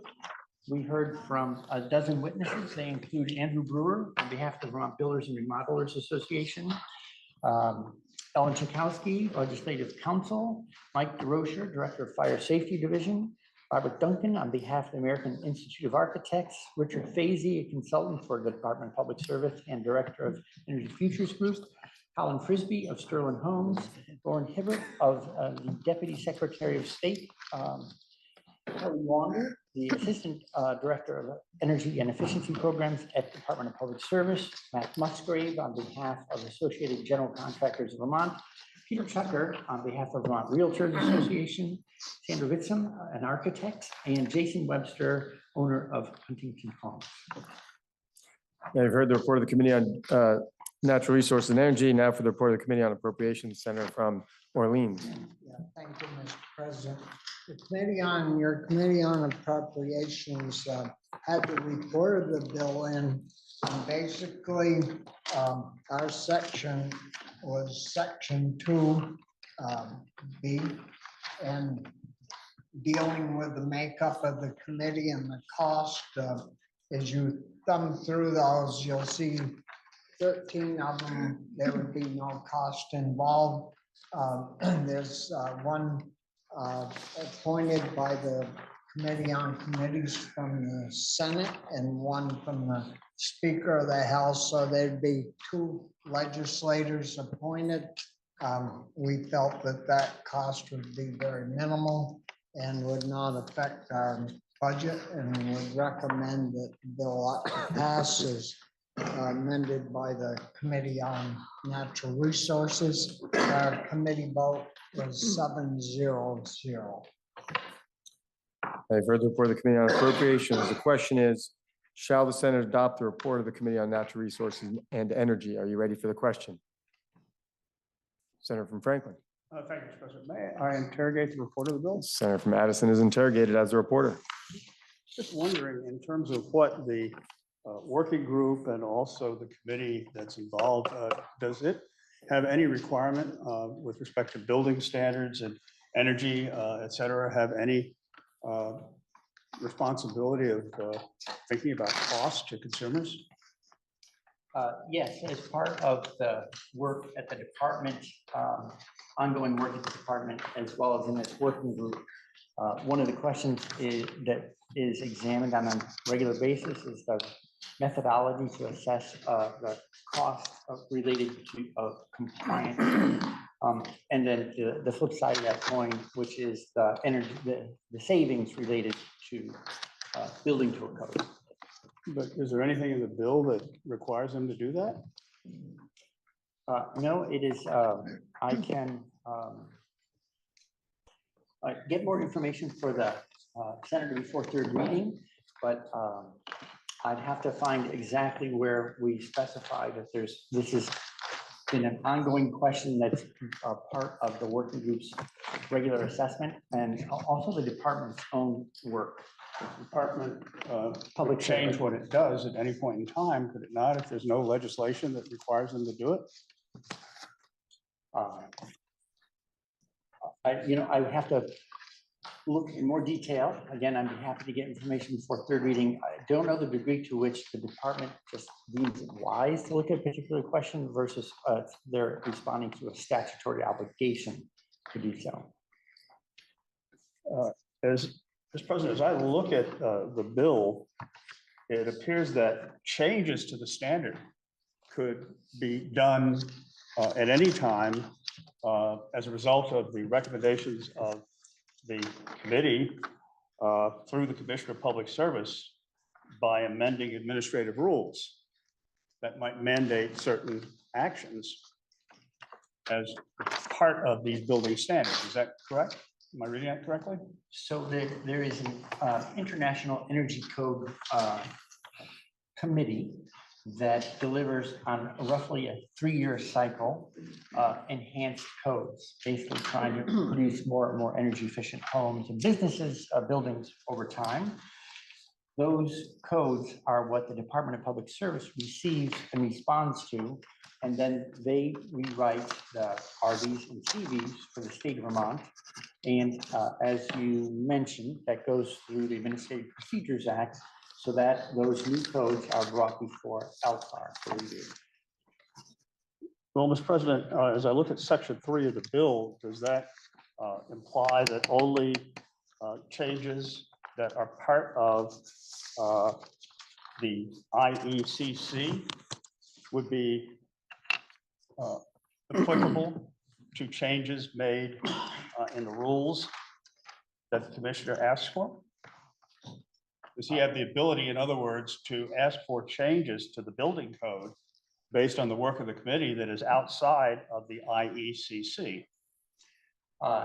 This portion of what we're addressing in 3 and 4 is the commissioner's obligation to respond to those IECC updates. Currently, it's kind of a lockstep process. And as I mentioned in my report, the challenge we've seen in the world of building is that the standards are advancing far enough ahead of current field practices that builders are having some difficulty interpreting those and building using best building science. I didn't get into it in the report. There's a big opportunity here to engage in training, workforce training and development, helping people in the building trades better understand how to build code. And then the upside of that, of course, is that consumers end up with better built homes that are more energy efficient. Mr. President, I understand that, but as I'm looking at the text of section 3, although it mentions the IECC, it also goes on to say the advisory committee may provide the commissioner with additional recommendations for revisions of the RBES, implying that that commissioner could then pass that on via the rulemaking that's covered in the same paragraph. And this would imply that this goes beyond what's in the IECC. Am I incorrect in interpreting it that way? Read carefully along with you here.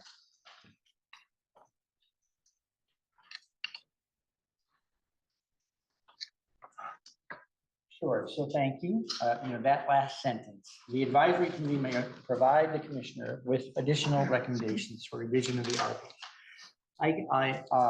I would have to get more information for third reading. The distinction between any proposed revisions to the RBs, for instance, in the last round of proposals that originate with the commissioner from the advisory board, it would come from the commissioner in the rulemaking compared to sort of a straightforward transfer of IECC provisions to.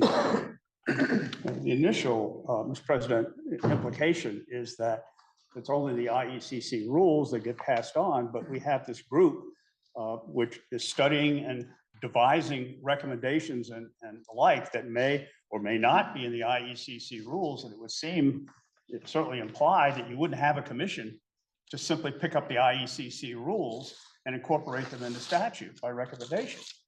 They must have a purpose of incorporating things that they look at and come up with after their review process.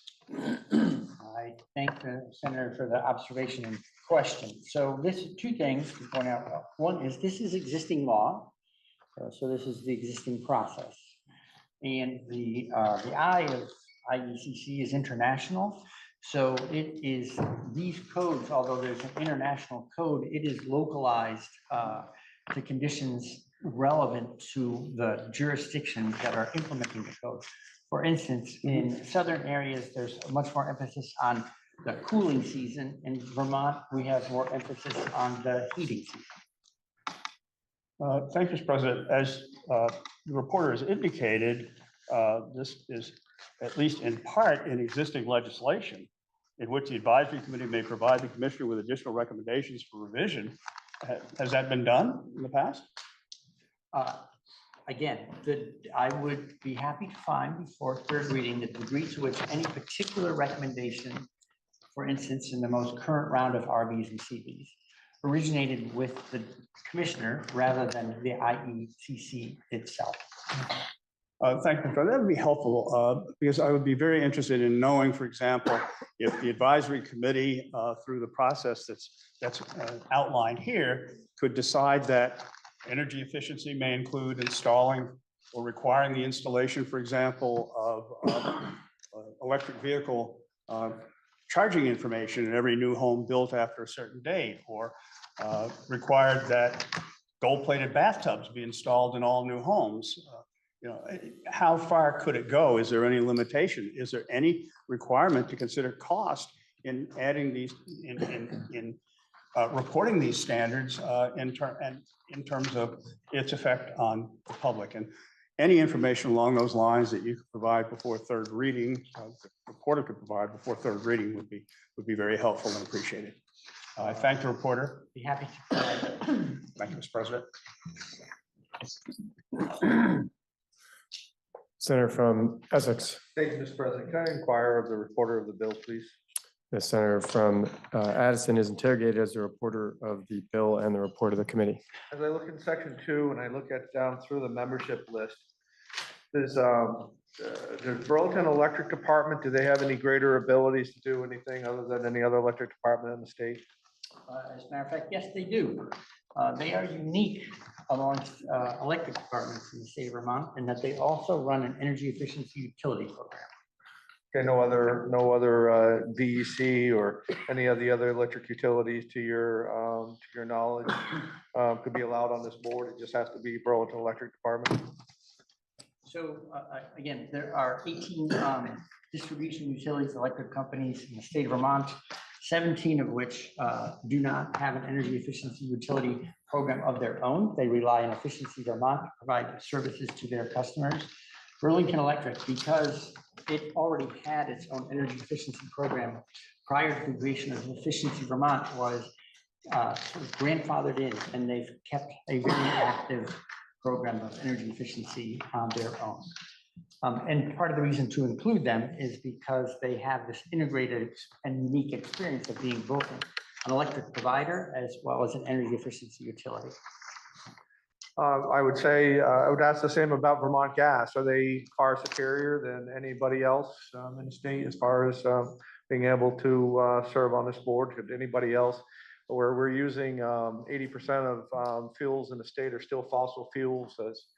Could a fossil fuel person be allowed on this board, or does it just have to be Vermont Gas? Thank you for the question.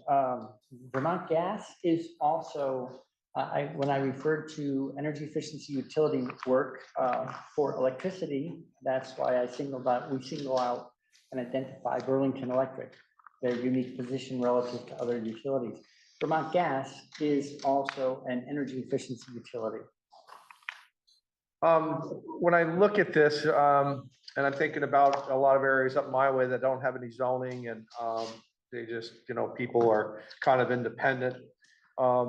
Has any thought process gone into to what this is going to add to any housing or any delays in housing or anything like that? Or if I was to want to build a house in the middle of my 70 acres that doesn't have any zoning and I comply with the wastewater permits and all of that, is this going to add any additional delays to me doing that?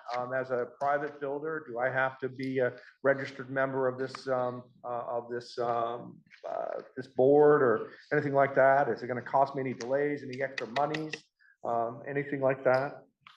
So roughly a year ago, the builders registry at the Secretary of State's office was opened up. It's been voluntary registration, but as of April 1st, I think the date is this year, it will become a mandatory registration.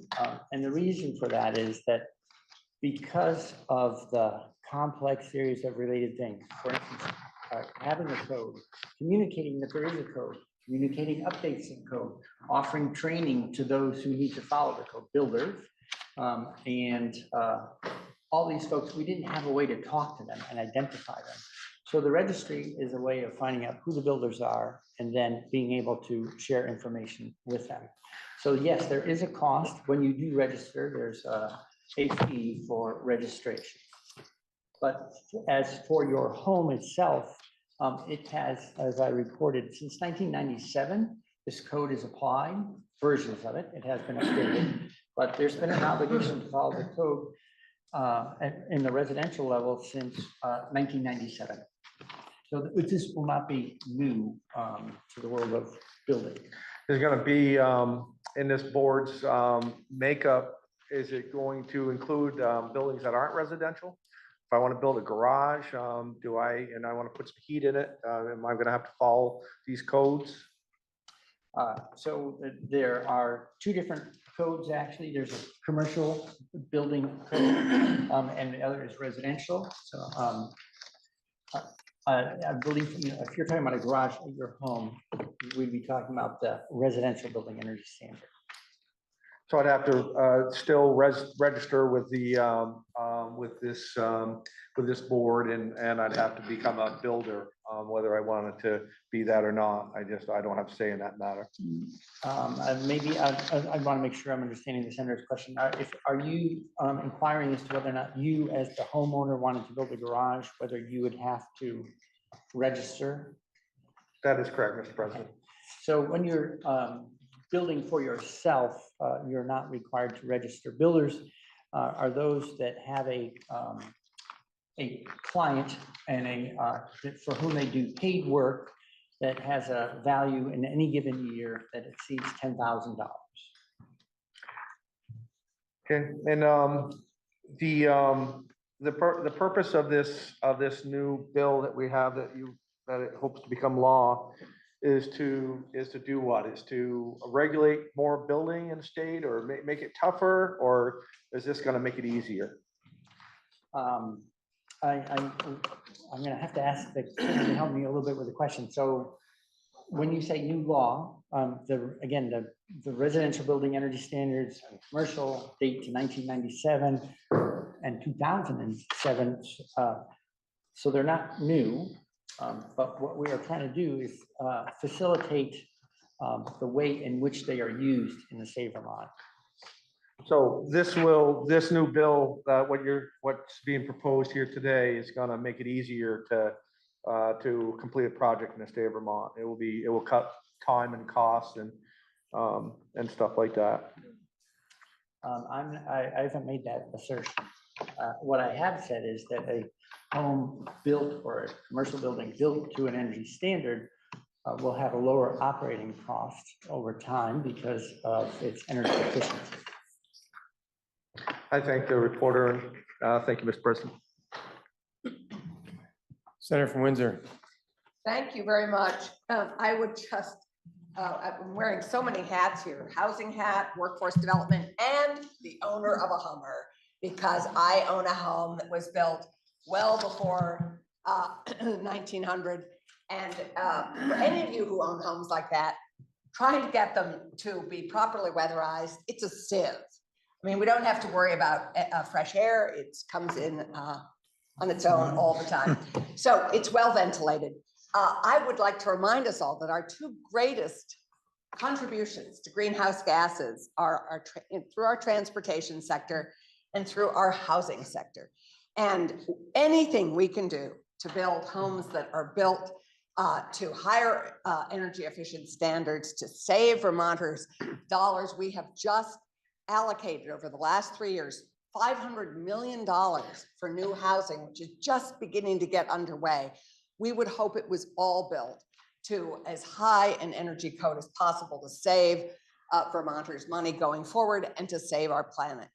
I thank you. I thank the task force for their work. I thank the committee for its work. This complements all our other efforts. to be better citizens of the world, contribute less to climate change. Thank you very much. Question is, shall the Senate adopt the report of the Committee on Natural Resources and Energy? Are you ready for the question? If so, all those in favor, please indicate by saying aye. Aye. Those opposed indicate by saying nay. No. The ayes appear to have it. The ayes do have it, and you've adopted the report of the Committee on Natural Resources and Energy. Question now is, shall the bill be read a third time? Are you ready for that question? If so, all those in favor, please indicate by saying aye. Aye. Those opposed indicate by saying nay. The ayes appear to have it. The ayes do have it, and you have ordered third reading of S 253. The senator from Chittenden Central. Thank you for bearing with me a moment. I believe we'd like at this point to shift to S 310, and that will be our final bill for the day. Then we will pass over S 301 and S 304, and we will take up S 310. S 310 was read for the first time. It was introduced by the Committee on Government Operations and placed on the calendar for notice. The bill was then referred to the Committee on Finance, which recommended that when the bill be amended, the bill ought to pass. And then the bill was referred to Committee on Appropriations that recommends that when the bill is amended, the bill ought to pass. Please listen to the second reading of the bill. H 310, S 310, an act Sorry. relating to natural disaster, government response, recovery, and resiliency. If I said H 310 to throw you off, I apologize. S 310. Now, for the report of the Committee on Government Operations, the senator from Addison County. Thank you, Mr. President. I don't have to tell all of you about the natural disaster that our state experienced last year. Last year, at the beginning of July, our Vermont experienced catastrophic flooding. The city that we are in right now was mostly underwater. Seeing the press accounts and the photos from it from afar, and knowing that many of you saw it in person was tragic and sad. And then to visit so many towns around our state that were hit by flooding in July over and over again. And then in August, the Addison County and other counties, Rutland County were hit by further floods. And then in December, other parts of the state were hit again. And what happens during a natural disaster? We rely on neighbors, we rely on friends, we rely on charity groups and organizations to come and help us. And most of all, we rely on our government. We rely on our government to provide us with accurate information about the natural disaster. We rely on government to provide funding and support, to provide communications about what to do and where to go to be safe. We rely on government to respond, to be first responders to a point of emergency. We rely on government to tell us in a language that we understand what to do during an emergency. And so last year, when the state was in this time of crisis, your government operations committees, we were communicating with each other throughout the emergency saying, we need to make sure that we do a bill together about what to do to improve government response to natural disasters. Because we all know that last year's floods will not be the same, will not be the last time. Several senators in the room, more than a few, were here 11, 12 years ago when Irene hit the state, and you had to deal with the aftermath of Irene and the government response and recovery from Hurricane Irene. And here we are yet again with the catastrophic floods of 2023. So your Government Operations Committee did a deep dive. We heard from over 70 witnesses from all over the state, from all of your communities, at the municipal level, at the county level, at the state level, from nonprofit organizations, from state government, from federal government, or yes, from federal government and from from municipal government about what we can do to improve government responses during floods. And we took a comprehensive look at how we can make things better and improve. And we worked extremely closely with the Vermont Emergency Management System, with the 911 board, with the municipal responders, and all of our first responders around the state to ensure that we were being as comprehensive as possible. So what you see before you, S310, is the bill that the Senate Government Operations Committee came up with. It encompasses a lot of topics. And with that, Mr. President, I'm going to yield to this junior senator from Windsor to start off with the details of the bill. Thank you. Senator from Windsor.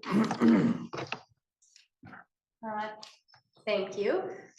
It is an honor to be able to describe to you sections 1 through 12 of the Government Resiliency Response Bill.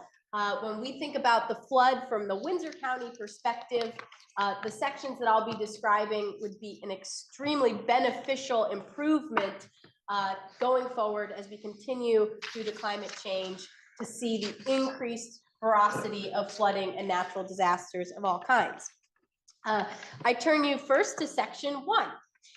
Prior to the flooding this summer and prior to that extreme natural disaster, there was a bill on our wall in Senate Government Operations, S145, that I had introduced along with others that was contemplating the creation of a community resilience and disaster mitigation grant program.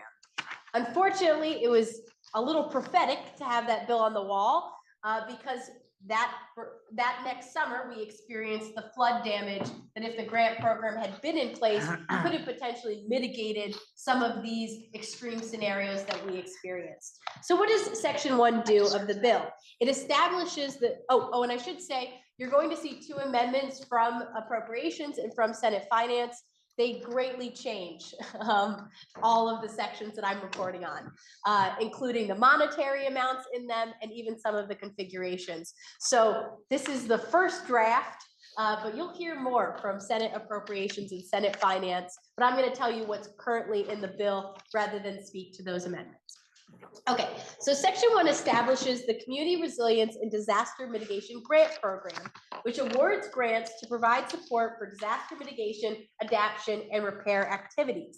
It includes a definition of a covered municipality who would be eligible, would include cities, towns, incorporated villages, and any other governmental incorporated units that participate in NFIP, which is the National Flood Insurance Program, FEMA.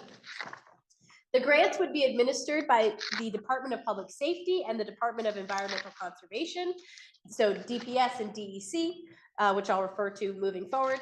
The grants can be used for technical assistance on stormwater systems and municipal infrastructure and projects that reduce risks to communities' lives and public collections of historic value, projects that adopt or meet the state's model flood hazard bylaws, and that's a requirement.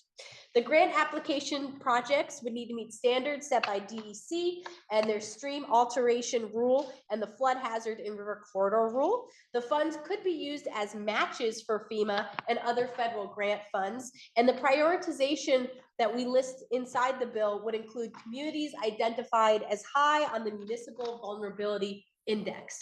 So you can see kind of in that outline the vision we have for the grant program, which would be to give an opportunity for towns who historically have been in a more vulnerable situation to have access to funding to mitigate the potential hazard that happens during a natural disaster. This could also include things like landslides, which we experienced in Windsor County to an extreme amount during the flooding.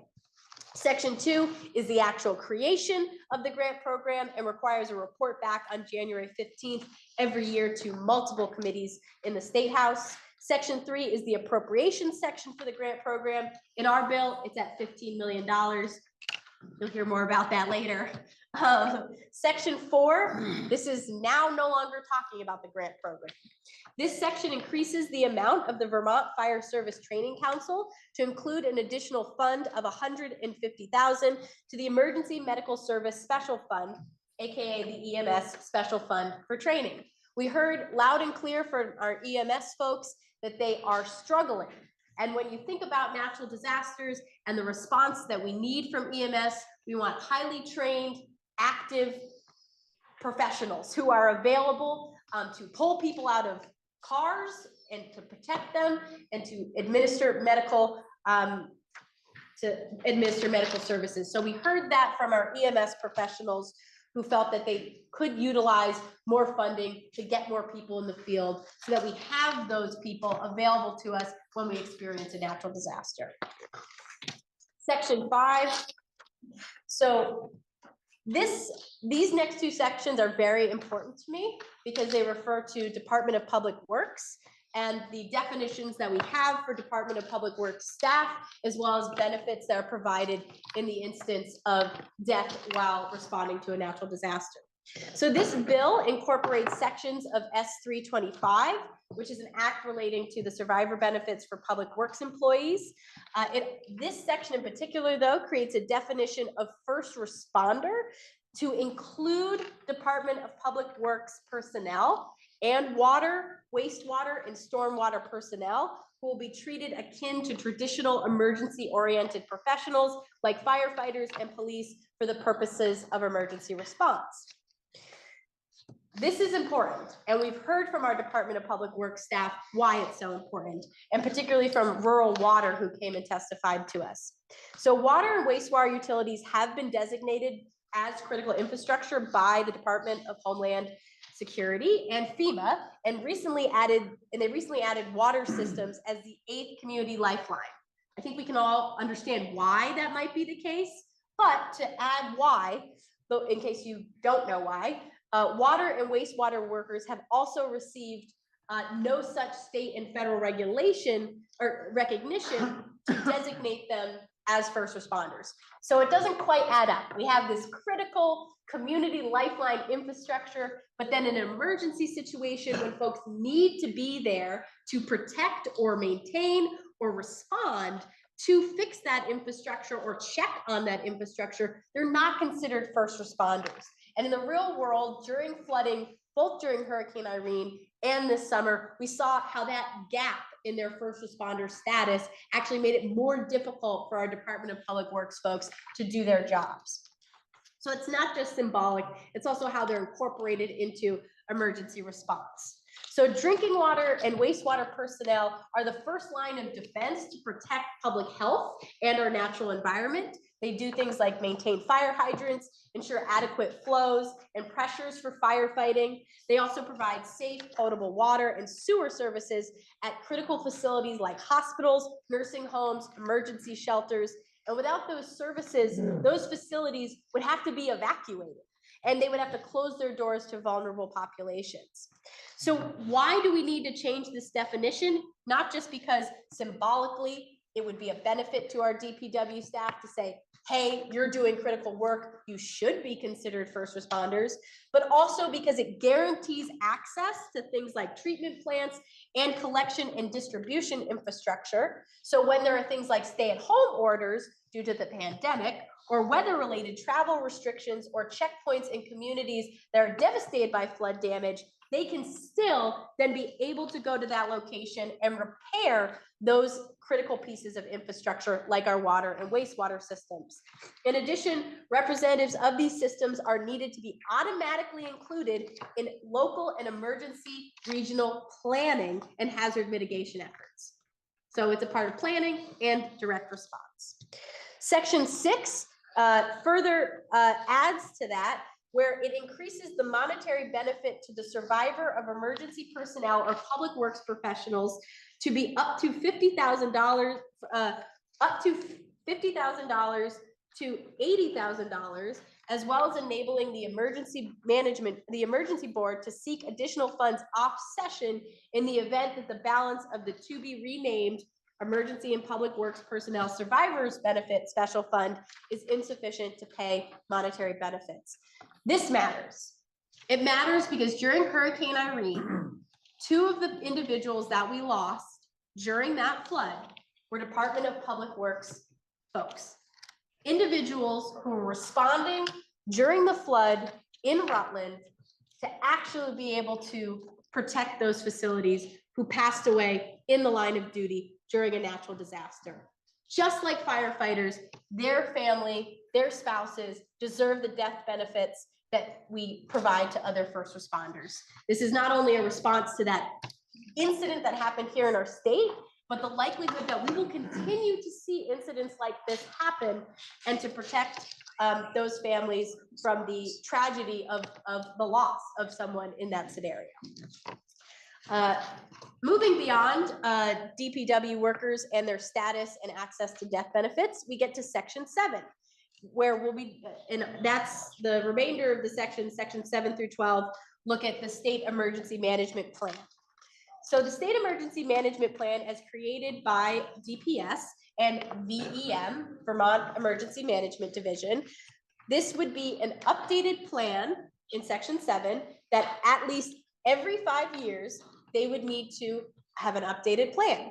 They would include things like representatives from local libraries, arts and cultural organizations, regional development corporations, and local business organizations that have been added to the list of non-voting members of regional emergency management committees. Section 8 updates the language from state plan to state management plan.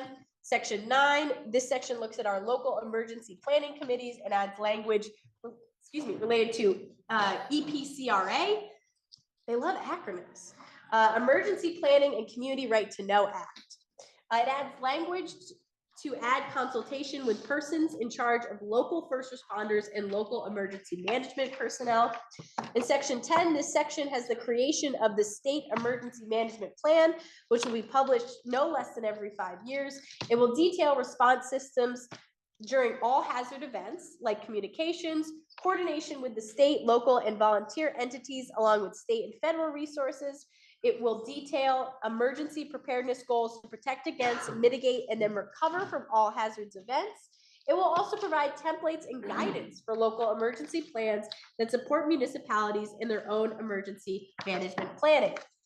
In section 11, this is a review that will need to happen on or before June 30th of 2024 with DPS's division of VEM. That report is due on or before, there's also a report due on or before December 15th, 2025 from the director of VEM to multiple State House committees. Section 12, my final section before I yield the floor to the senator from Washington. This section establishes 5 new permanent full-time positions in DPS within VEM for the emergency management coordination. It also has an additional 1 new part-time position to oversee the coordination.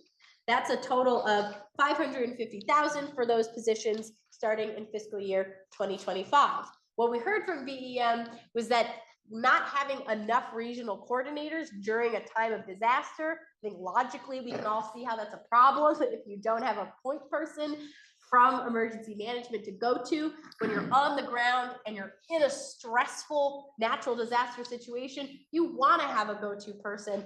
This would give them the staff and capacity to actually have that, and also to have people who can build connections throughout the year to make sure that they are in a position to field complex questions when a natural disaster hits, with trust built between local and state partners.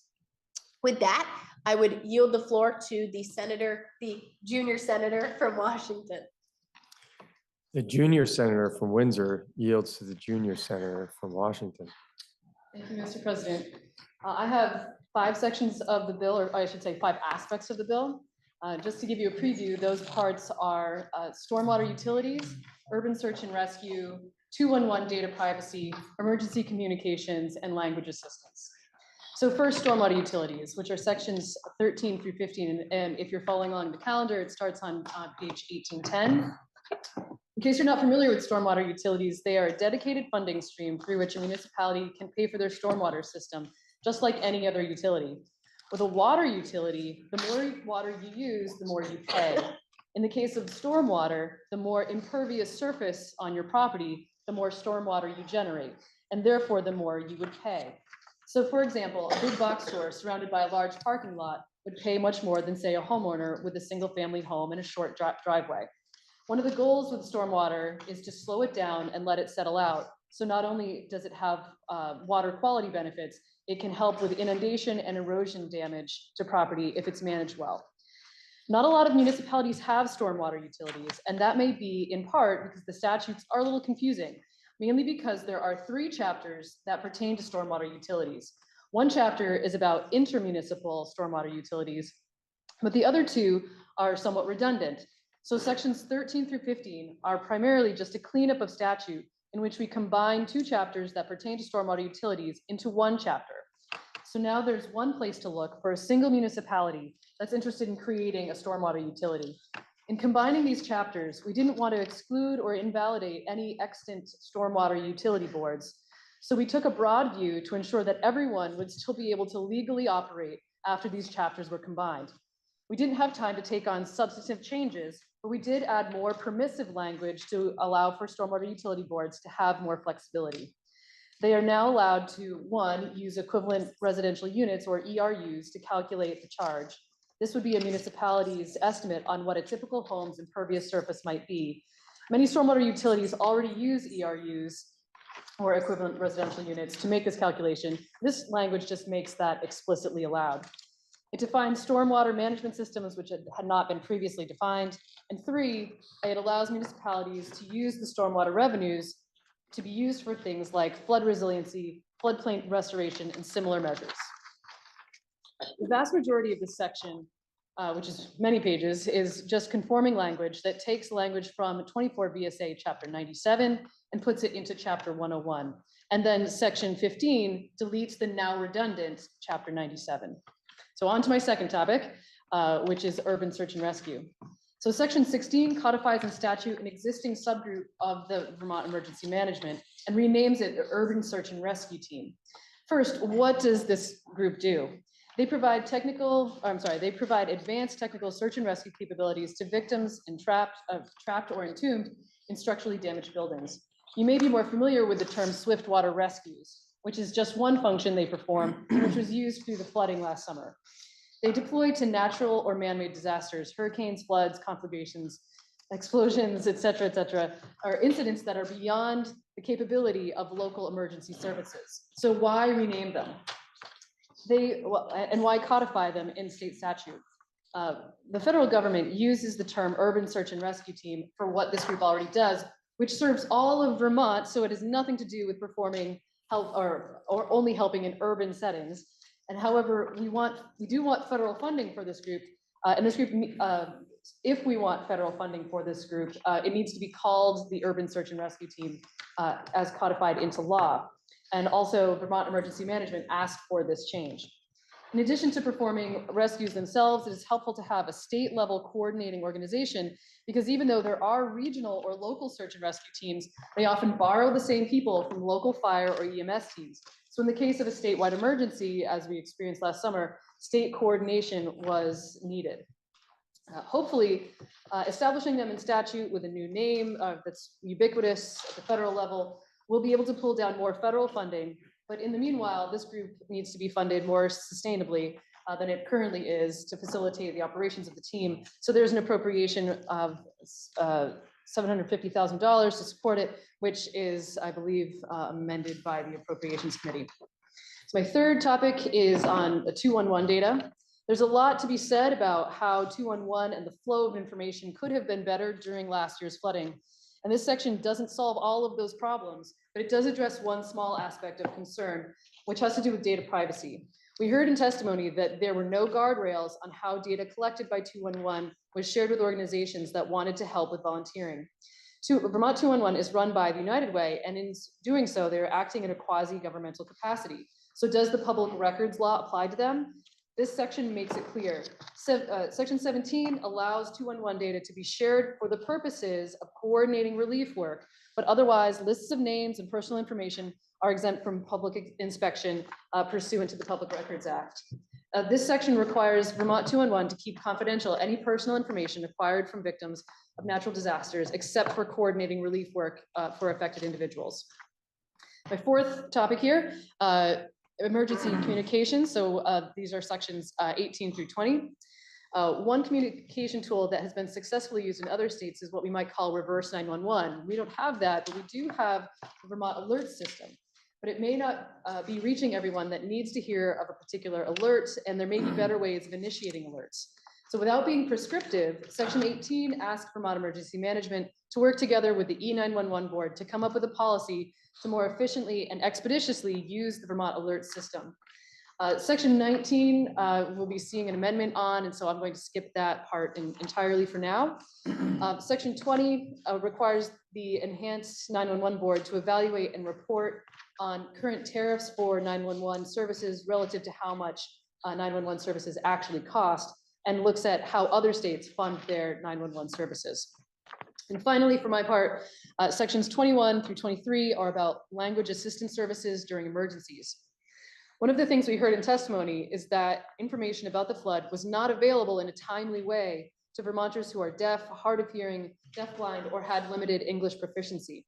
There are some technologies and broadcasting practices that may help with this, but the state of Vermont doesn't regulate broadcasters, the FCC does.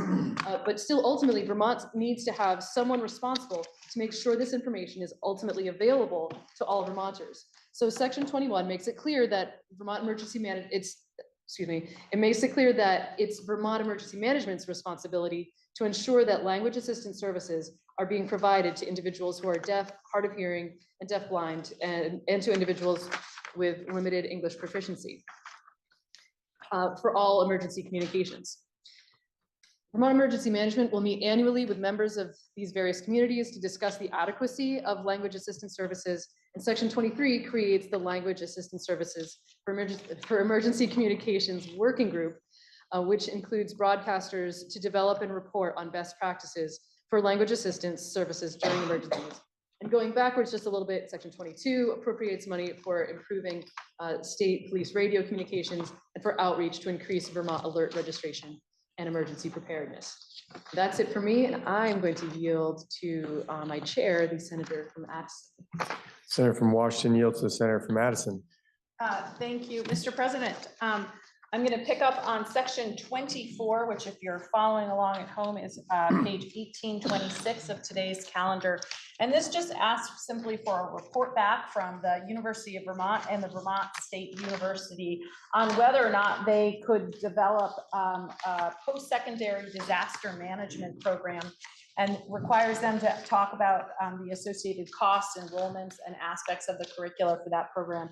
This was requested by or recommended by one of our witnesses, and the Vermont Emergency Management Director said that he very much would like to see a program like this because we need more people trained in emergency management, unfortunately, because more and more natural disasters are happening. So this is basically just a report back.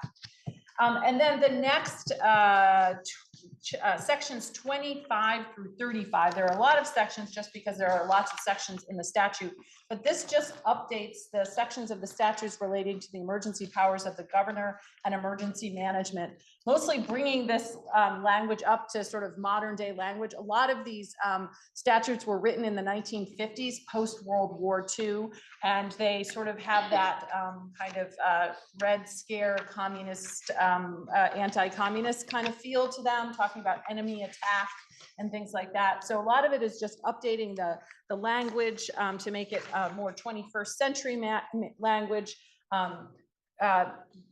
closing some sort of open-ended powers and bringing the terminology into conformance with statutory language. There's a little bit of consolidating some sections of the statutes into other sections of the statutes, but it is all mostly technical in nature, updating those emergency powers.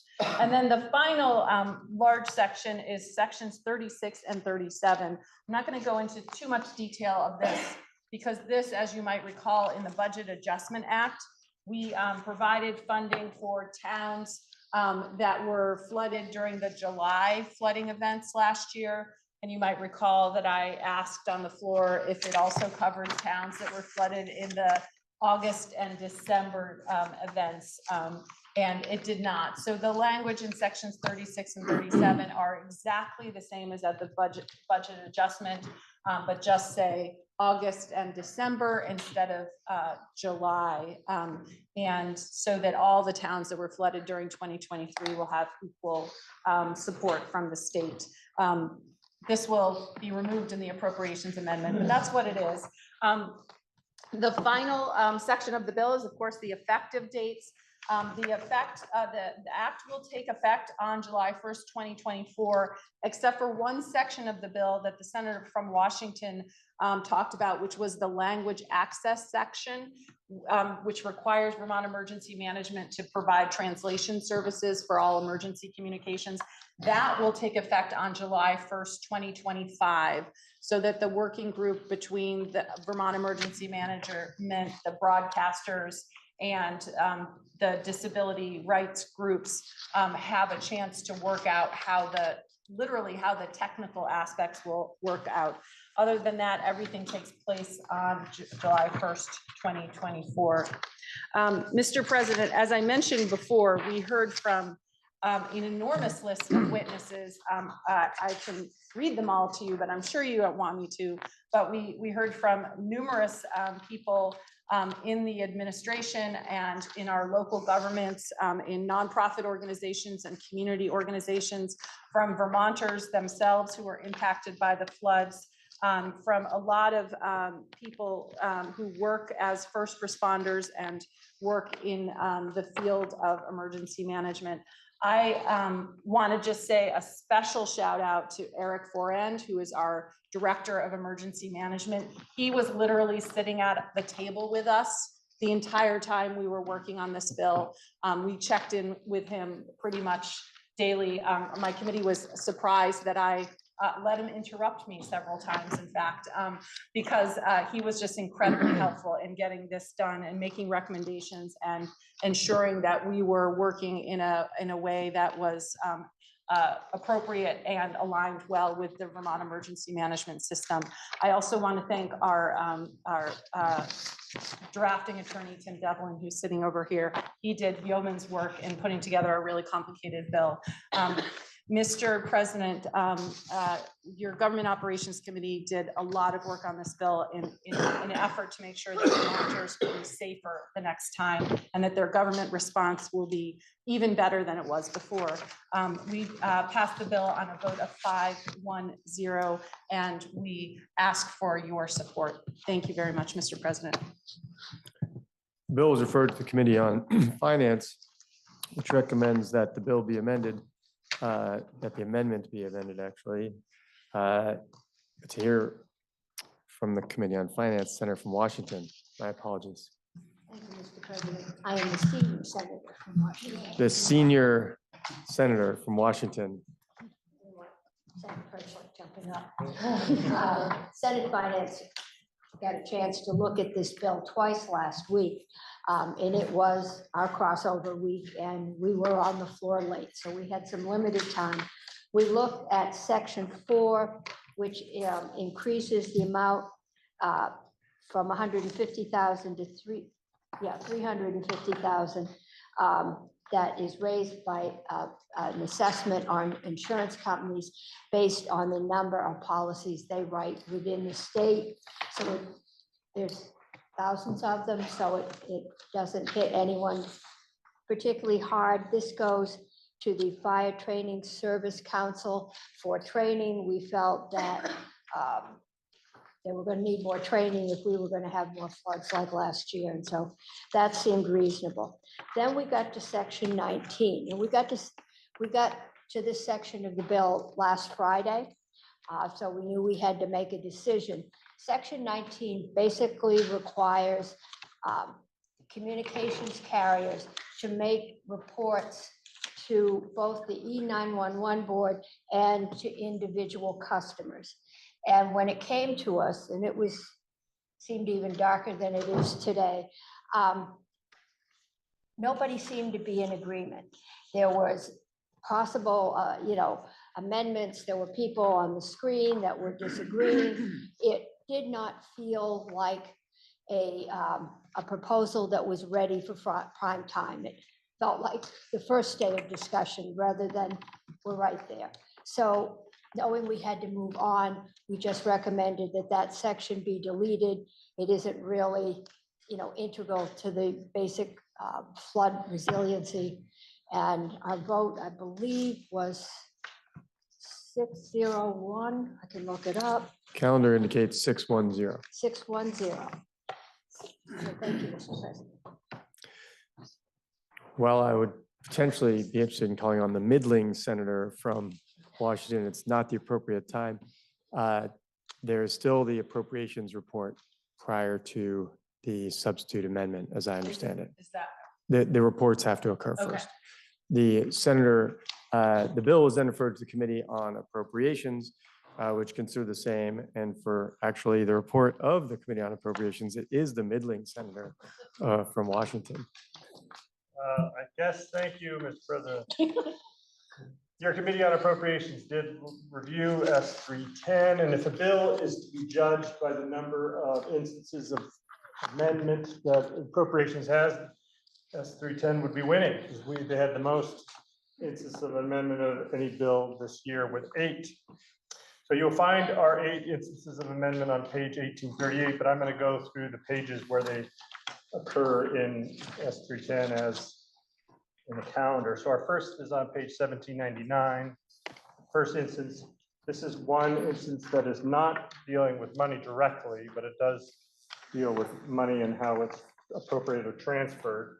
So in B, in section 2, it has after the words, the fund shall consist of monies appropriated, we're adding or transferred, so that the sentence would be, the fund shall consist of monies appropriated or transferred to the fund. That's the first instance. The second instance of amendment is on page 1800. This is section 3. These begins, the next 7 instances of amendment are all dealing with appropriations of general funds. And without malice or judgment, we removed all of the appropriations of this bill, as we do with all bills, because there's just really no other responsible way to create a budget without doing this. So we removed them all. I'll go through them. Section 3 removes, the second instance of amendment deletes section 3 and that $15 million appropriation there.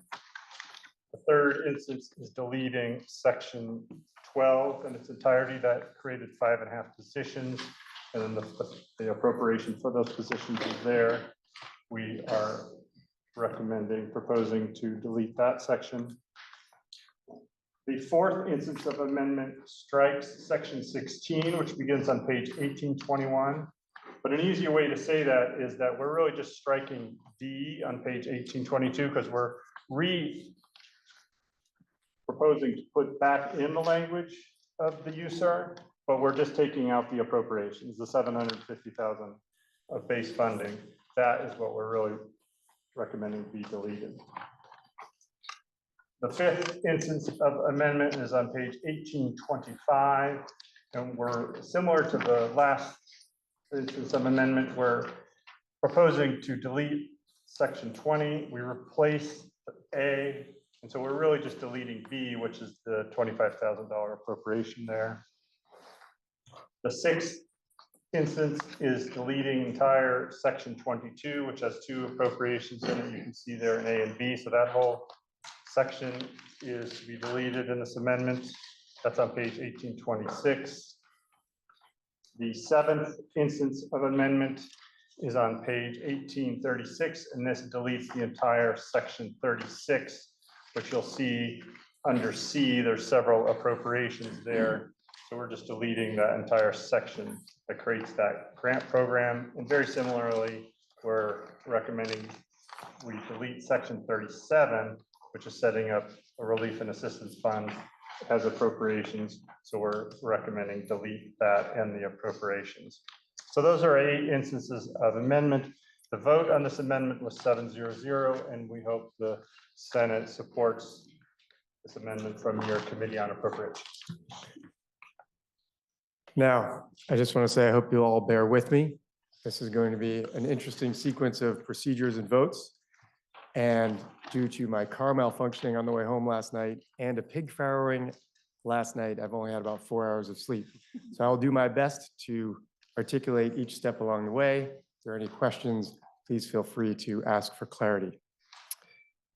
The first vote we're going to have in front of you is, shall the amendment offered by the Committee on Government Operations be amended as offered by the Committee on Appropriations?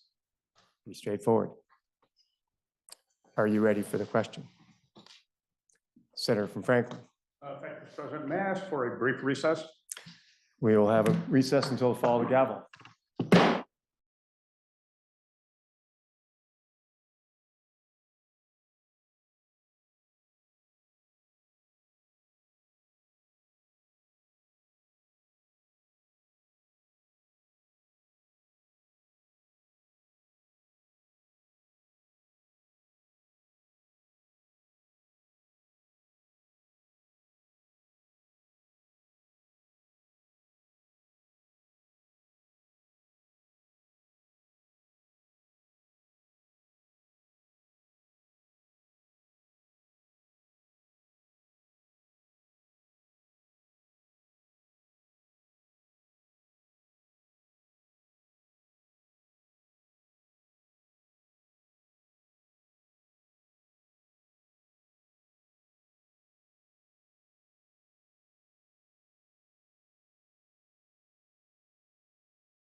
Senate, please come to order.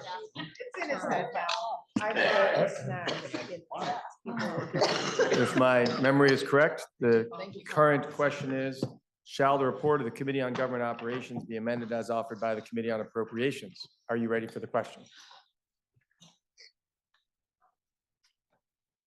If so, all those in favor, please indicate by saying aye. Aye. Those opposed indicate by saying nay. The ayes have it. You have amended the report of the Committee on Government Operations as offered by the Committee on Appropriations. The next question in the calendar at the moment is, shall the report of the Committee on Government Operations as amended be further amended as offered by the Committee on Finance? But I believe the Senator from Addison has an amendment to hand out in substitution. Yes, thank you, Mr. President. The amendment is being passed out, and as the chair of the Committee on Finance said, the Committee on Finance during their crossover week got to this bill late with not a lot of time for them to look into it. And it does include a couple sections on our 911 system. And these sections were, including section 19, the finance amendment would remove section 19 from the bill. And this amendment, as is passing out, would substitute their amendment, which removes section 19, with a new section 19 that is different than the section at the section 19 as the bill was passed out of the Government Operations Committee, with some tweaks in order to find a little bit more compromise language to make sure that some of the telephone companies that were concerned had their concerns met. Section 19 does two things. And I first want to preface this by saying that the goal of the Senate Government Operations Committee, as I explained and as my colleagues explained, was to make sure that our emergency response and emergency communication systems were as robust as possible in case of, or in the event of, the next natural disaster, whether it be flooding or an ice storm or whatever.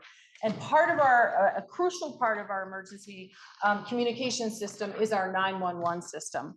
And our 911 system provides data to our Vermont Emergency Management Alert System.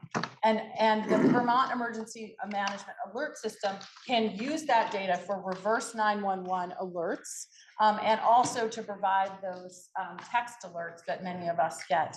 The data that the Vermont Emergency Management gets from 911 helps our system be able to contact more Vermonters in the event of emergency.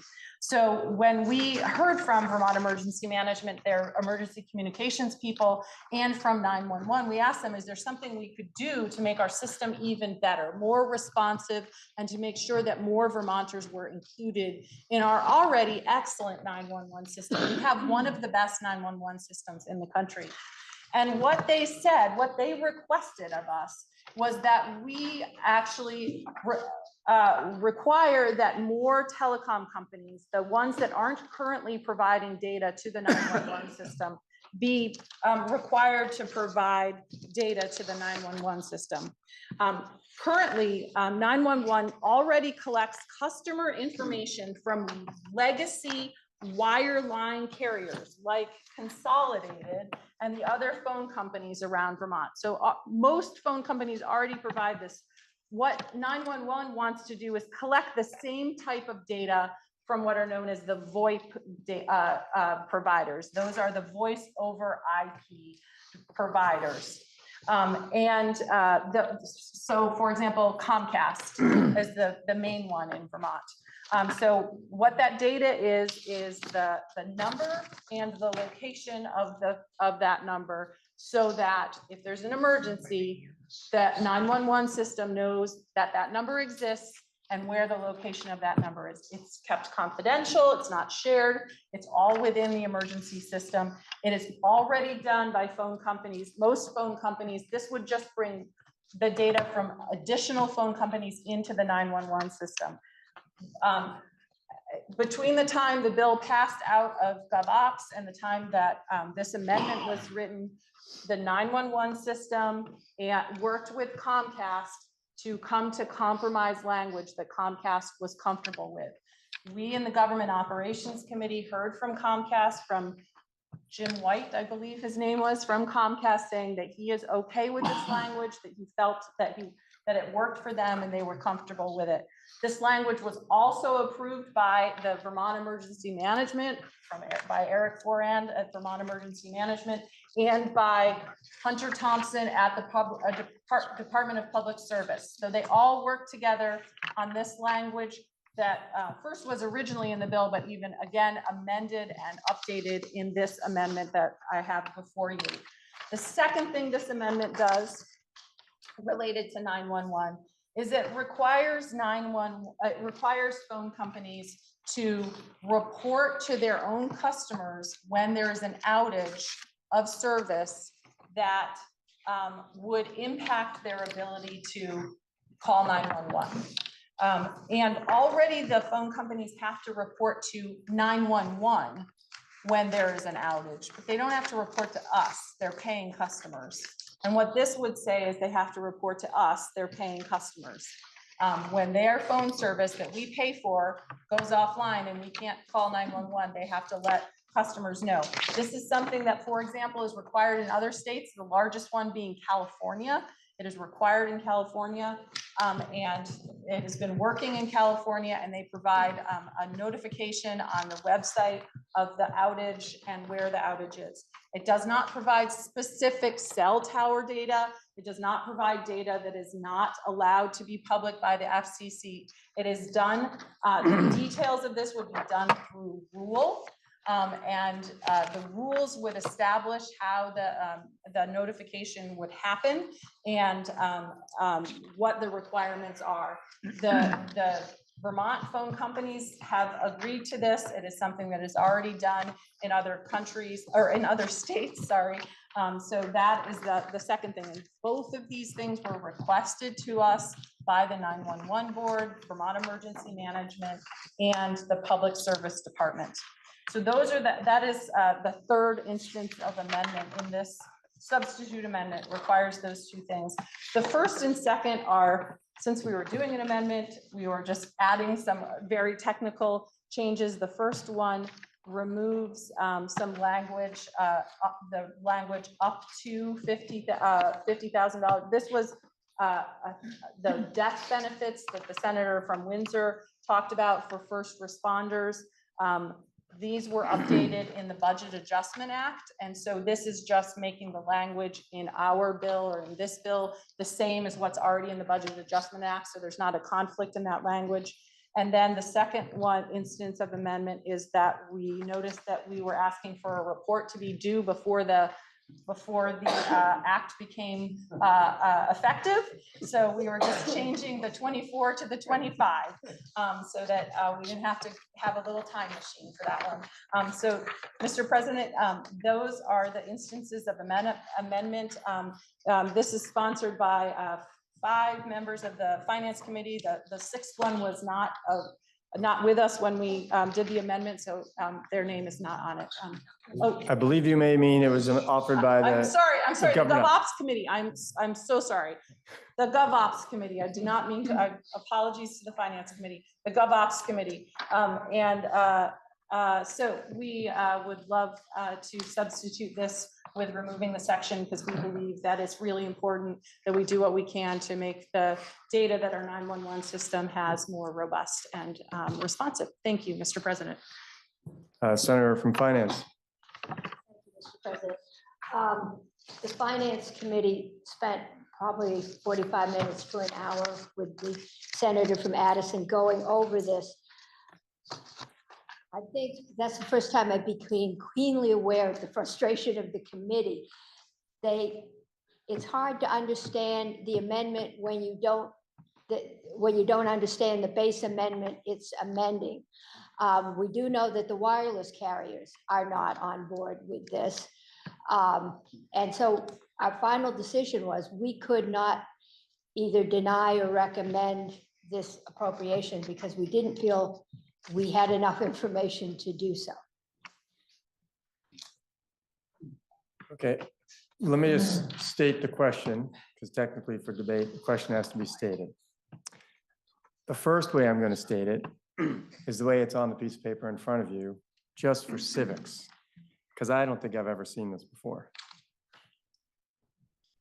The senators, the 5 senators named, moved to substitute a recommendation of amendment for the recommendation of amendment of the Committee on Finance by recommending that the recommendation of amendment of the Committee on Government Operations be amended as follows. So what that really means is, shall the finance report be substituted as offered by the Senator from Madison and others? Senator from Chittenden North. Thank you, Mr. President. May I inquire of the reporter of the substitute amendment? The Senator from Madison is interrogated. Forgive my confusion. Did the Government Operations Committee happen to take testimony from the Executive Director of Enhanced 911? Yes, we did. Were board members of that Enhanced 911 board specifically informed?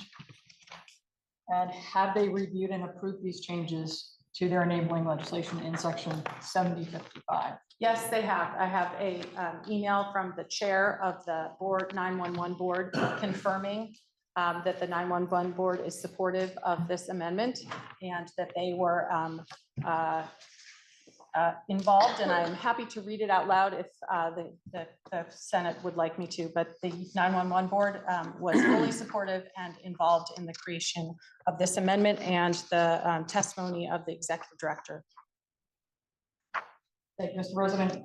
My impression is that the E91 board meets quarterly by statute, and the minutes from their last meeting on January 23rd gave no indication that this language was discussed. This language has been discussed numerous times over the last several years. I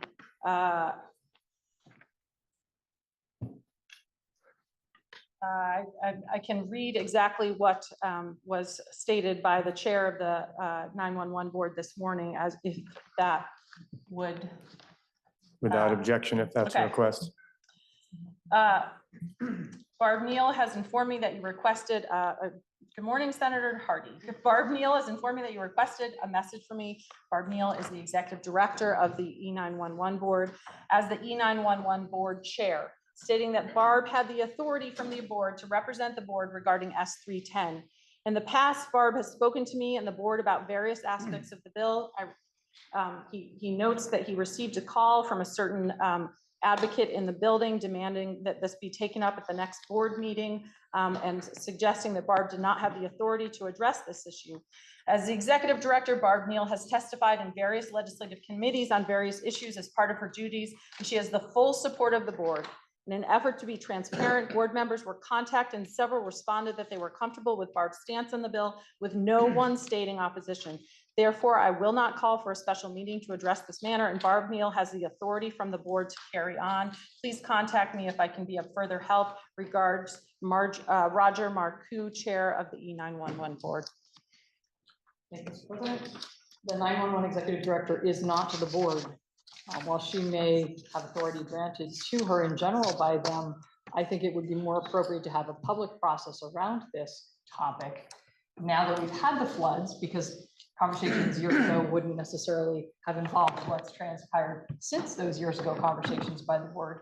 And I would suggest that section 19 would be best introduced on the House side after the E911 board meets at its April 16th regularly scheduled meeting to review and discuss these proposed changes, which could have very far-reaching implications. Thank you, Mr. President. Senator from Bennington. Thank you. May I inquire of the chair of finance? The senator from Washington is interrogated. Thank you, Mr. President. As I understand it, your committee didn't have time to take this up or hear from witnesses. Would you suggest we wait then on the amendment? Is that what you're proposing, or are you comfortable with the amendment moving forward? We have witnesses scheduled this afternoon, so I think it's just a matter of the committee having time to understand what's going on. And I think there's a certain frustration that this is our jurisdiction and that we've had so little time to get into it. If we have anything that we'd like to change, we can do that either before third reading, or we can send a note to the House. Thank you, Madam. Thank you, Mr. President. Senator from Orange. Mr. President, we just had jurisdiction and we've had a lot of complicated construction of different parts of a big bill, which is, there's disagreement and it doesn't seem to have come together in the way that we all understand it. Finance Committee has jurisdiction over telecommunications, and the General Government Operations Committee deals with the important issues of having enough blankets available, having trucks that are ready, that they know that they're ready to show up and do what needs to be done in an emergency. But those are different tasks than the system of communication and the construction of how these different groups deal with each other and communicate in an emergency. And I think the 911 board was tasked with hiring someone to design a system that worked in an emergency and had backup to it when things went wrong. And I'm taking notes in this discussion. If there's an emergency, phone companies are obliged to notify their phone customers that they can't be contacted by phone. That's how do you say that with a straight face? If they can't be contacted by phone using a perfectly reasonable reverse 911 with all the data that is available to send to these customers who can't be contacted by phone.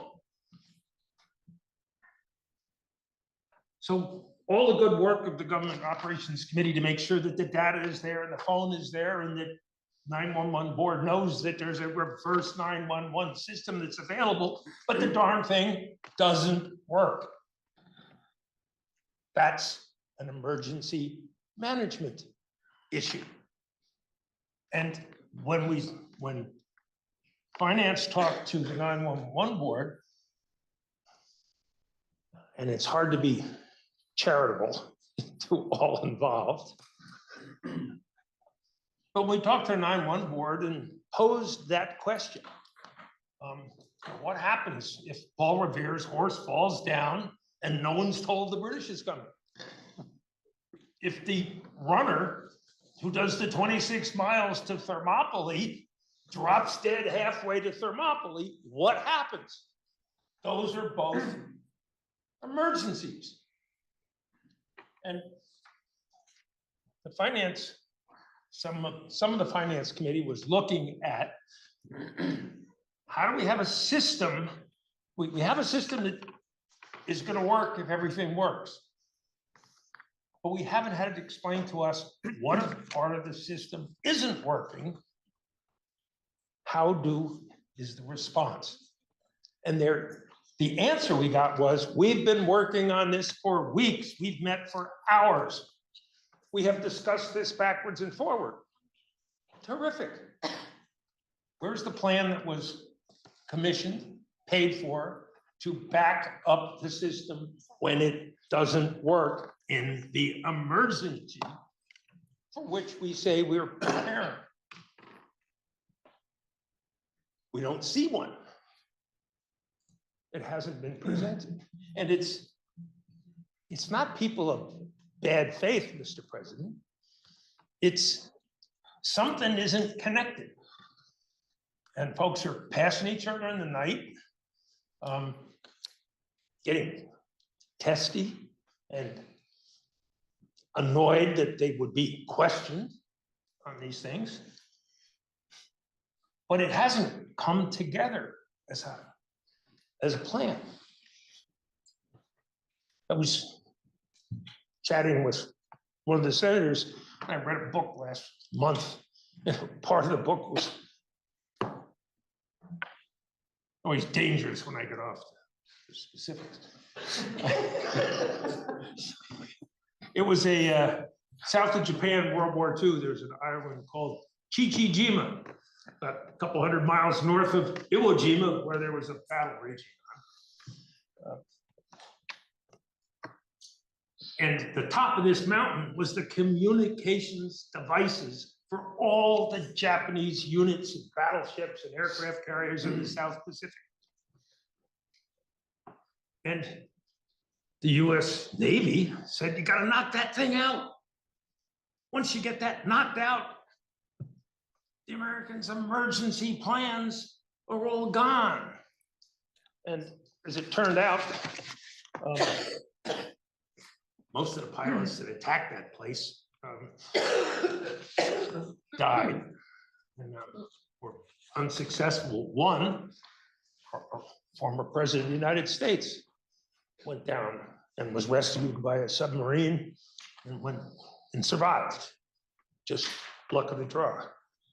But in that time, the folks that were in this contest against this enemy had a plan to communicate, and the other side was trying to stop it.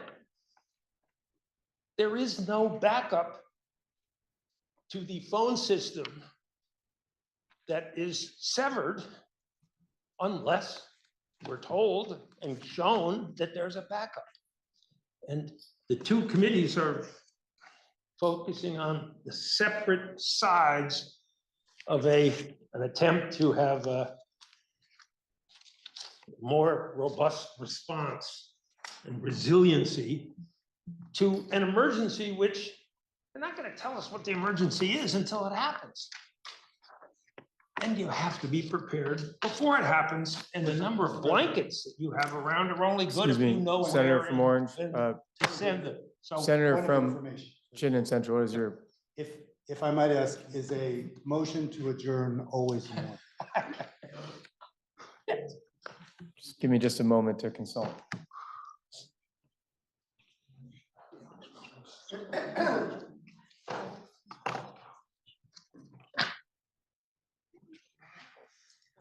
seen McDonald like this for years.